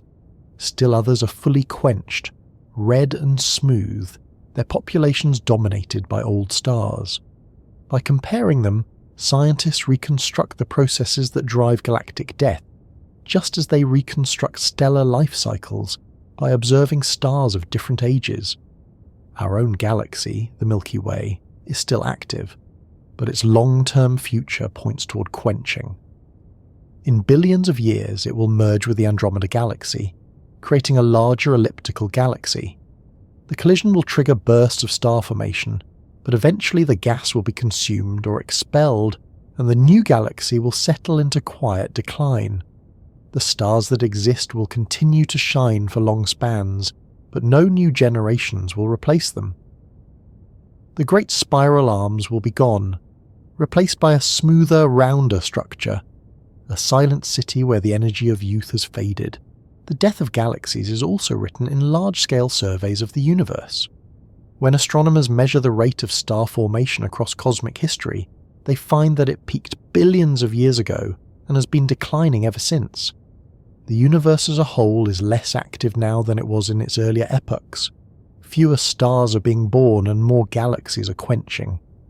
This cosmic trend suggests that the universe is aging, gradually shifting from creation to decline. The galactic graveyard is not just local, it is universal, a stage that awaits all galaxies eventually. The silence of dying galaxies is not empty silence. Their stars still evolve, their remnants still persist, their black holes still influence their surroundings. but the overall character changes. Where once there were glowing nurseries and explosive deaths, there are now only slow coolings, long lives, and quiet fades. The galaxies become dominated by endurance rather than activity. Their silence is the silence of longevity, of processes stretched over unimaginable timescales. There are mysteries still surrounding galactic death. Why do some galaxies quench early, while others remain active for billions of years longer? Why do some environments, such as galaxy clusters, accelerate quenching, while isolated galaxies can continue forming stars? What role do dark matter and cosmic structure play in shaping these outcomes? Astronomers are still investigating, using large telescopes and computer simulations to probe the factors that guide galactic life and death. The answers will refine our picture of how the universe evolves on its larger scales. For humans, the idea that galaxies themselves die is humbling. We're accustomed to thinking of stars as temporary, but galaxies seem too vast, too permanent to fade. Yet the evidence shows otherwise. Even the grandest structures are impermanent. Their deaths unfold not in explosions but in slow, quiet declines, stretching over times far beyond individual comprehension. The galaxies die not with bangs but with silences, their light dimming gradually until only remnants remain. And in those remnants, continuity persists. The stars that formed billions of years earlier will still shine, the heavy elements they produced will still exist, and the black holes at their centres will still endure. The death of a galaxy does not erase its past. It transforms it, shifting from vibrancy to memory, from creation to persistence. The galactic graveyard is not only about individual stars, but also about the grand assemblies that contain them, each one following its own long arc from birth to silence. When we think about the deaths of stars or even of galaxies, the scales are already immense. Billions of years pass as stars burn, fade and transform, and trillions of stars scatter their elements into the cosmos. Yet these timescales, as vast as they seem, are only early chapters in a far greater timeline. The universe itself has a future, and that future is shaped by the same principle that governs ice melting in a glass or a hot cup of tea cooling in a room. The gradual spreading of energy, the increase of entropy. Project that process forward not for years or centuries, not for billions of years, but for unimaginable stretches of time, and the picture that emerges is something known as heat death. The long dark era when the universe reaches its maximum entropy, when energy is spread so evenly that no structure, no light, and no activity remain. Heat death is not the dramatic destruction of the universe in an explosion or collapse. It is rather the fading away of all activity, the quiet exhaustion of possibilities. Stars will have burned their fuel, galaxies will have consumed or ejected their gas, black holes will have evaporated through Hawking radiation. Matter and radiation will be spread thinly across an ever-expanding universe. The temperature everywhere will approach absolute zero, not because of sudden cooling, but because energy is so evenly distributed that no work can be done.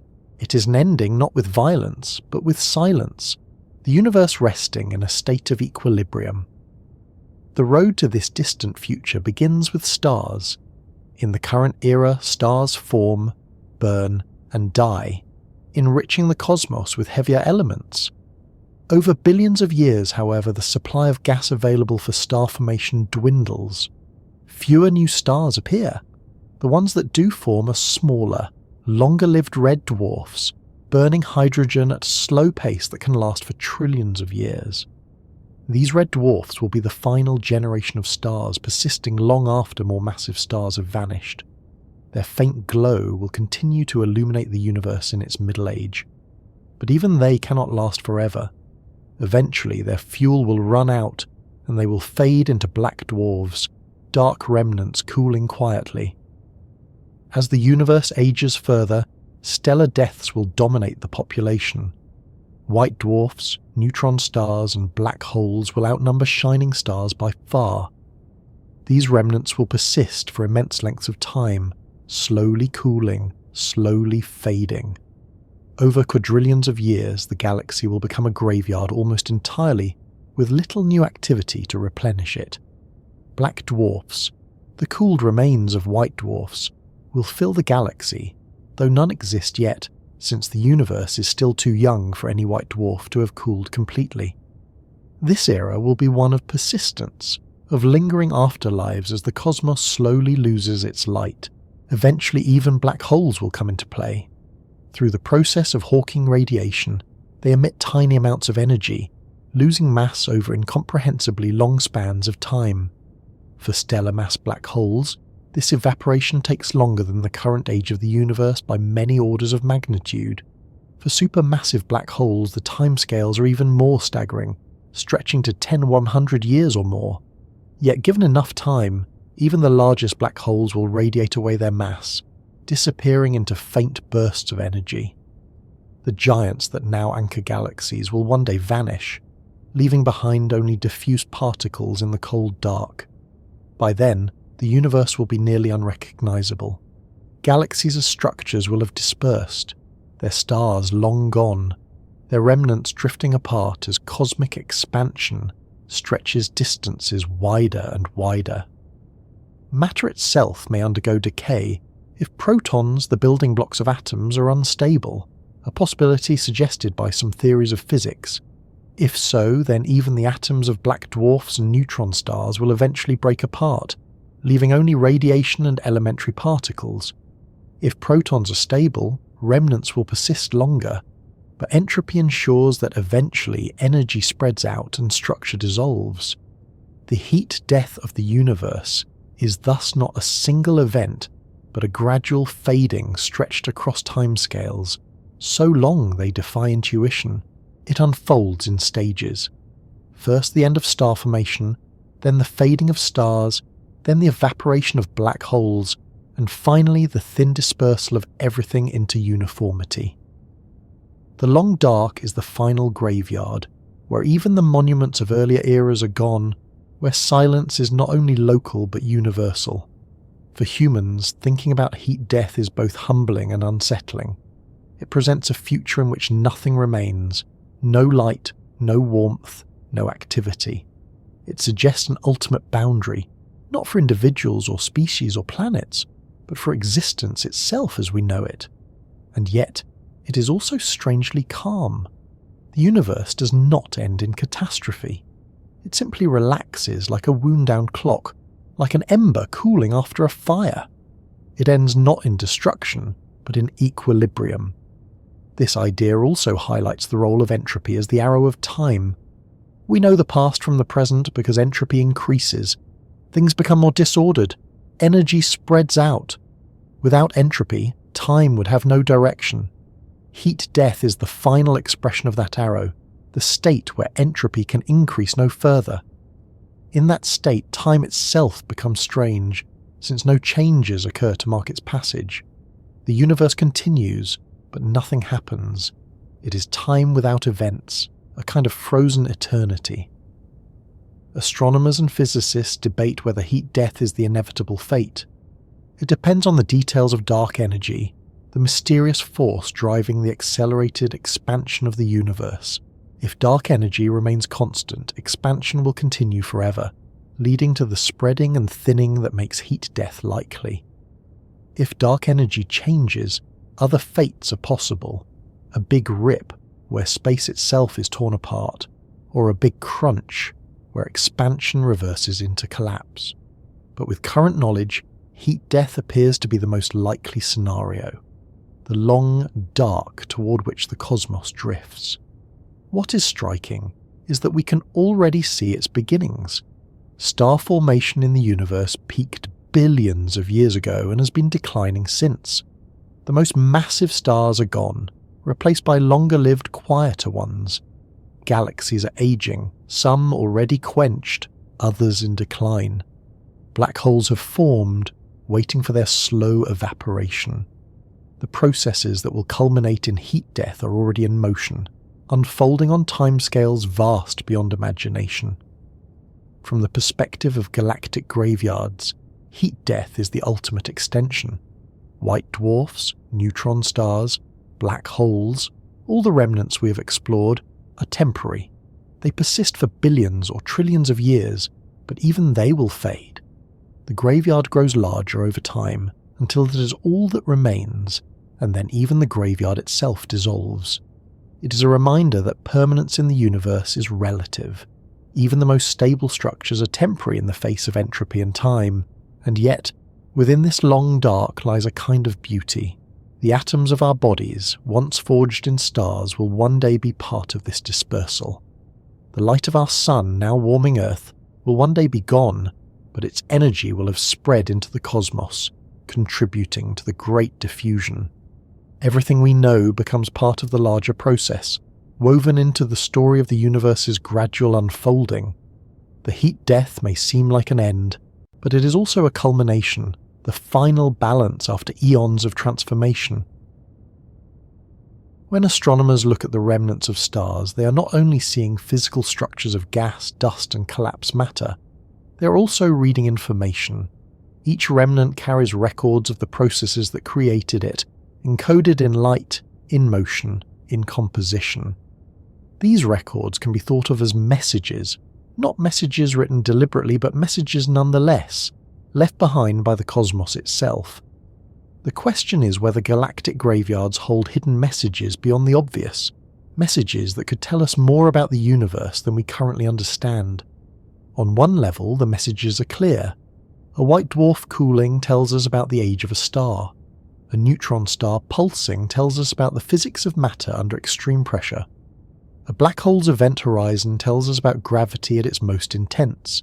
A supernova remnant's filaments tell us about the distribution of elements forged in the explosion. These are natural messages, encoded by the laws of physics, waiting for us to decode them. By studying them, astronomers reconstruct histories, test theories, and expand knowledge. But there is also a deeper possibility.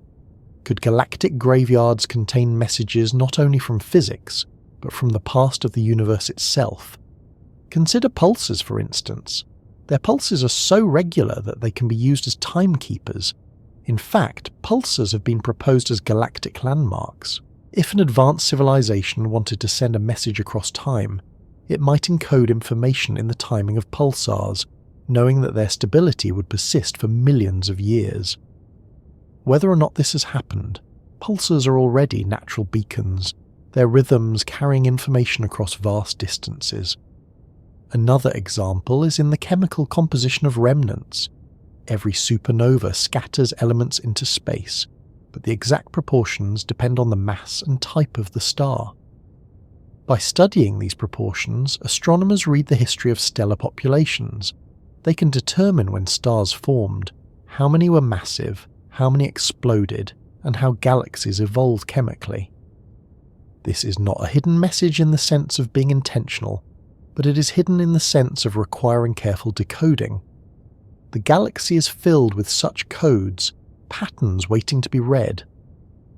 Black holes present perhaps the most intriguing possibility for hidden messages. According to quantum mechanics, information about matter should never be lost, even if it falls into a black hole. Yet general relativity suggests that black holes erase information beyond their horizons. This conflict, known as the information paradox, raises the question of whether black holes might somehow preserve the information of everything they consume, encoded in subtle ways in their radiation or in the fabric of space-time around them. If so, then black holes could be cosmic archives, holding hidden messages from the past, inaccessible now but theoretically recoverable, if new physics reveals the key. The idea of hidden messages also connects to humanity's own attempts to leave traces. When the Voyager spacecraft were launched, they carried golden records with sounds and images of Earth, intended as messages to any beings that might encounter them. But compared to the lifetimes of stars, spacecraft are fleeting. A white dwarf, a pulsar, or a black hole lasts billions of times longer, and their signals are far more enduring. If civilizations elsewhere wanted to leave lasting records, they might use stellar remnants as carriers, piggybacking on their stability. We do not know if this has happened, but the possibility makes galactic graveyards feel even more like libraries. Even without deliberate encoding, remnants speak across time. The light from a supernova remnant that reaches us today may have left thousands of years ago, carrying information about an explosion we did not witness. The gravitational waves from merging black holes carry messages from events billions of years in the past rippling across space-time to be detected now. These are not messages crafted for us, but they are still communications in a sense, signals crossing time and space, reminding us that the universe is constantly speaking. The hidden messages may also lie in patterns we have not yet noticed.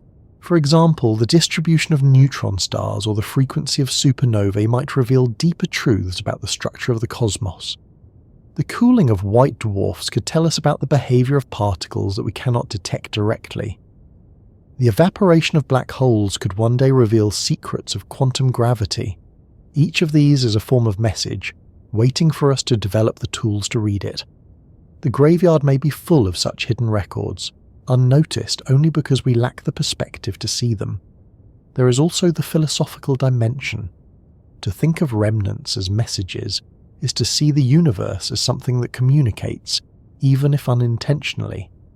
It is to imagine that the cosmos has left records for us to find, as though inviting us to piece together its history. This perspective changes the way we view galactic graveyards. They are not only places of silence, but also places of meaning, archives that whisper across eons. The whisper is faint, but it is there, in every pulse of a neutron star, in every spectrum of a nebula, in every ripple of space-time. For humans, the search for hidden messages in the cosmos resonates with our desire for connection. We want to know if others exist, if we are part of a larger story, if the universe holds more than what we already see. Galactic graveyards feed that desire by offering signals that seem almost communicative. Pulsars tick like clocks, supernova remnants glow like embers, black holes challenge our understanding as though holding secrets just beyond reach. Whether or not they are messages in the deliberate sense, they feel like messages in the human sense, things left behind that we can interpret. This interpretation extends into culture. Writers, artists, and thinkers often use the imagery of remnants as metaphors for memory, for legacy, for hidden meaning. A nebula becomes a shroud of memory. A pulsar becomes a cosmic heartbeat. A black hole becomes a vault of secrets. These cultural interpretations mirror the scientific ones, both treating the remnants as carriers of information. In this way, the hidden messages of galactic graveyards are not only in physics, but also in imagination, in the meanings we assign to them. There may also be hidden messages in the sheer persistence of remnants. The fact that they last so long, that they outlive stars, planets, and civilizations, is itself a kind of message. Permanence is relative, but persistence is possible. A pulsar ticking steadily for millions of years is a message about endurance. A white dwarf cooling for billions of years is a message about patience. A black hole evaporating over 1,000 years is a message about the unimaginable scales of time. These messages are not written in words, but they are written in existence, in persistence across spans that dwarf human history. In the galactic graveyard, then, the hidden messages are everywhere. They are in the spectra of light, in the rhythms of pulses, in the ripples of space-time, in the persistence of remnants, in the chemical enrichment of galaxies, in the balance of creation and silence. To find them requires listening closely, looking carefully, and interpreting patiently. The universe does not write its history in books, but it writes it in stars, and when those stars die, their remains carry the story forward. When we think about galactic graveyards, about dying stars, remnants, and the unimaginable spans of time that carry the universe towards silence, it can feel overwhelming. The mind drifts into scales that stretch far beyond daily life. Billions of years, light years of distance, processes so vast and slow that they seem detached from the familiar rhythm of human time. Yet all of these things, from supernova remnants to white dwarfs to the idea of cosmic heat death, exist not as abstractions but as real parts of the same universe that surrounds us now. Returning to the present moment beneath the night sky is a way of grounding these immense ideas in something we can experience directly. When you look up at the stars, you're not only seeing points of light, you are seeing history. Some of the stars you see are young and bright, just beginning their lives. Others are older, nearing the end of their hydrogen fuel. Some may already have died, their light only now reaching Earth after travelling for hundreds or thousands of years. The night sky is a mixture of past and present, a projection of countless lifetimes onto the canvas of darkness. It is the most accessible reminder that we live within a universe of cycles where beginnings and endings are always unfolding. The Milky Way itself, stretching as a band of light across the sky, is a reminder of our place inside a galaxy. That soft glow is the combined light of billions of stars, most too faint to see individually. Within it are active nurseries where new stars are forming, but also quiet neighbourhoods filled with remnants. Some of those remnants are white dwarfs cooling in silence, some are pulsars ticking steadily, some are black holes hidden from sight. The galaxy is not something far away. It is the environment we inhabit. The graveyards of stars are as close to us as the bright stars we can see, woven into the same structure. Even the light of familiar stars carries traces of the processes that sustain them. The sun, rising and setting each day, is itself a reminder that stars are not permanent, that they're powered by fusion, consuming fuel that will one day run out. When we feel its warmth, we're feeling the result of nuclear reactions that began in the sun's core 8 minutes earlier. To return to the present moment beneath the night sky is also to return to the awareness that every sensation, every moment of light, is part of this larger chain of cosmic events. One way to connect the vast with the immediate is to remember that the atoms in our bodies came from stars. The calcium in teeth, the iron in blood, the oxygen in every breath. All were forged in stellar furnaces and spread by stellar deaths. When you inhale under the night sky, you're literally breathing material that was once part of ancient stars. To sit or lie beneath the stars is to be surrounded by their remnants not only in the sky but within yourself. You are part of the galactic graveyard, not separate from it. The quiet of night offers an atmosphere suited to this kind of reflection. When the noise of the day has faded, when the world slows, the stars above become easier to notice. Their light has travelled for vast spans of time, yet it arrives softly, gently, not overwhelming but steady.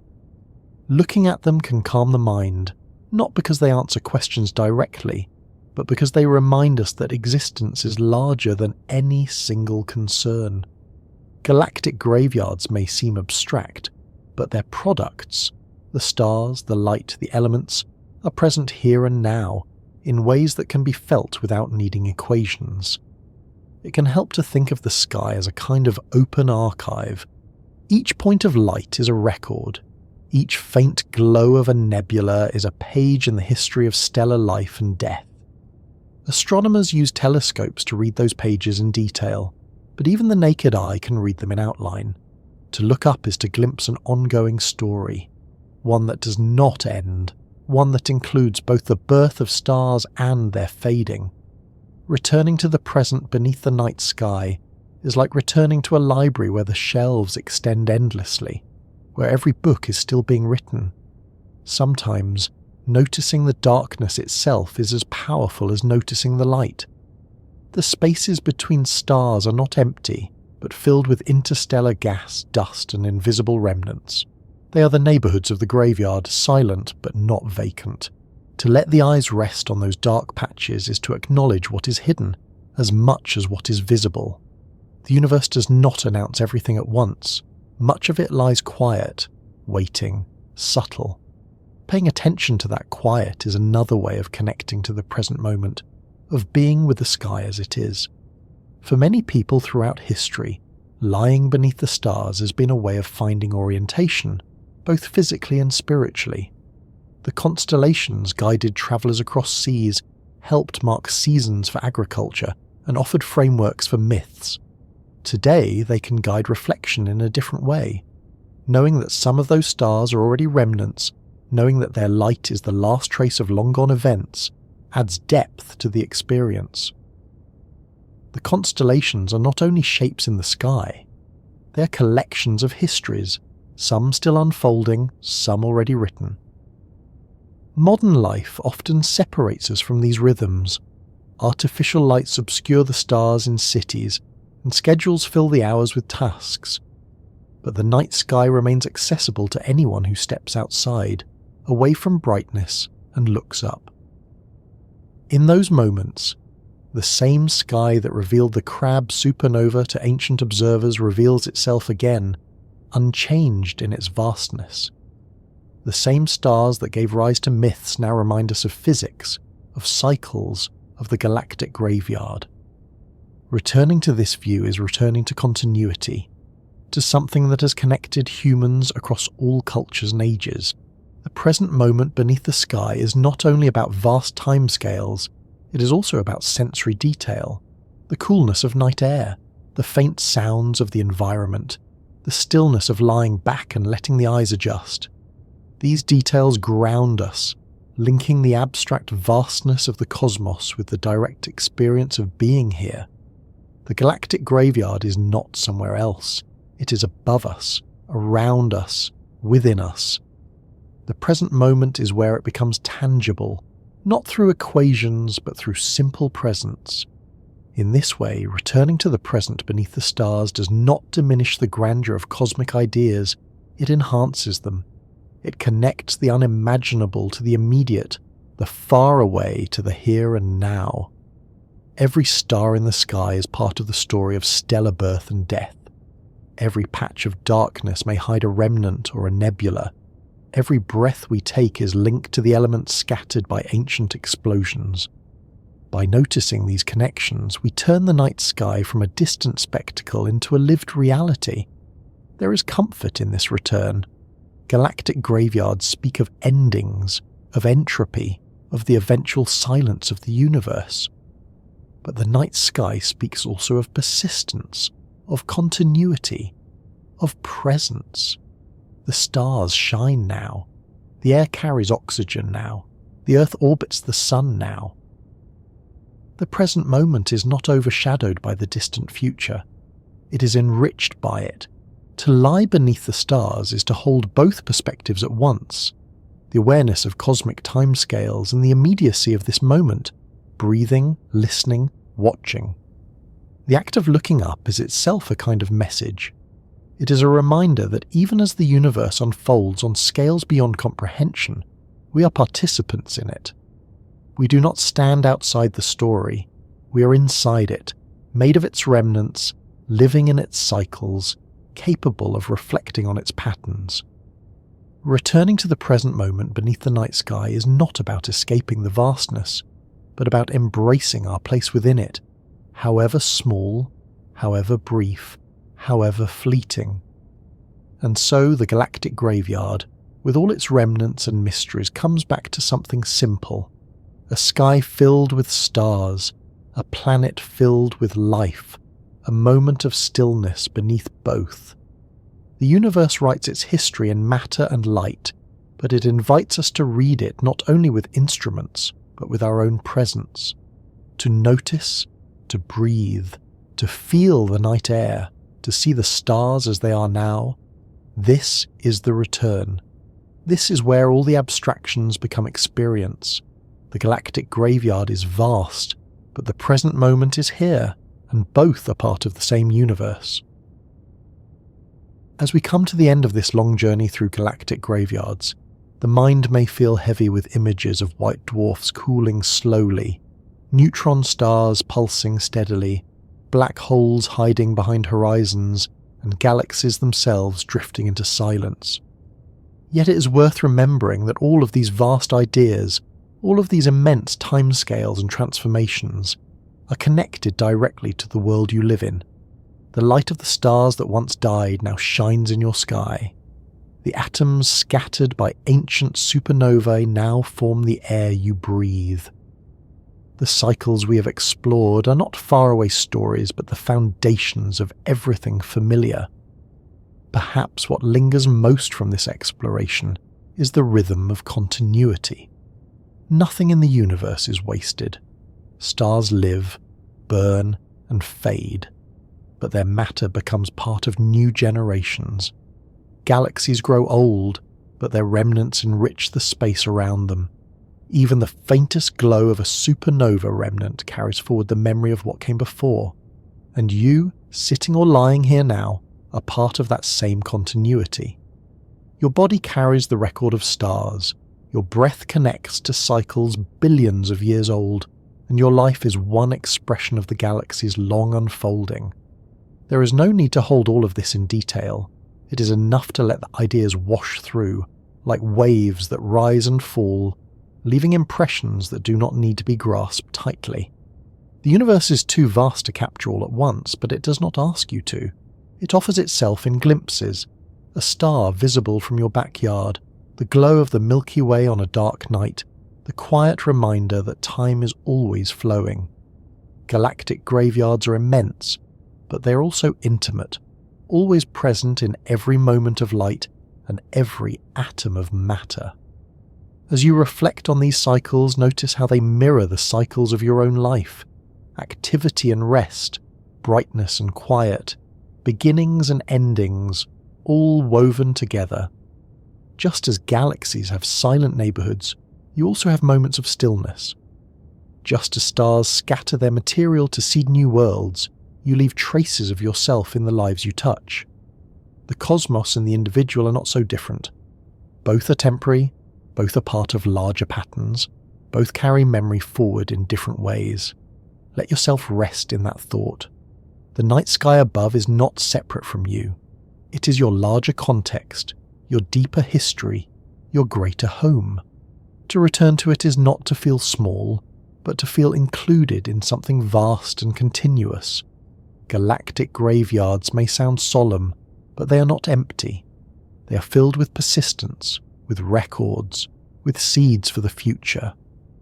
They are not ends but transitions, and so is every moment you experience.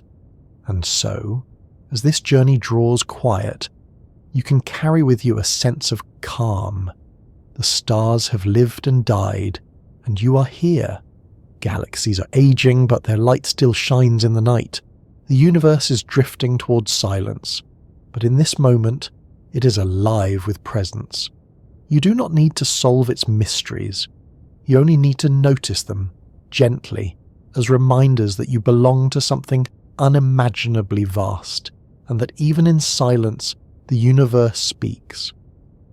If you found comfort in this time together, you might like to return for more journeys like this, exploring new questions, drifting through new ideas, always at this calm pace.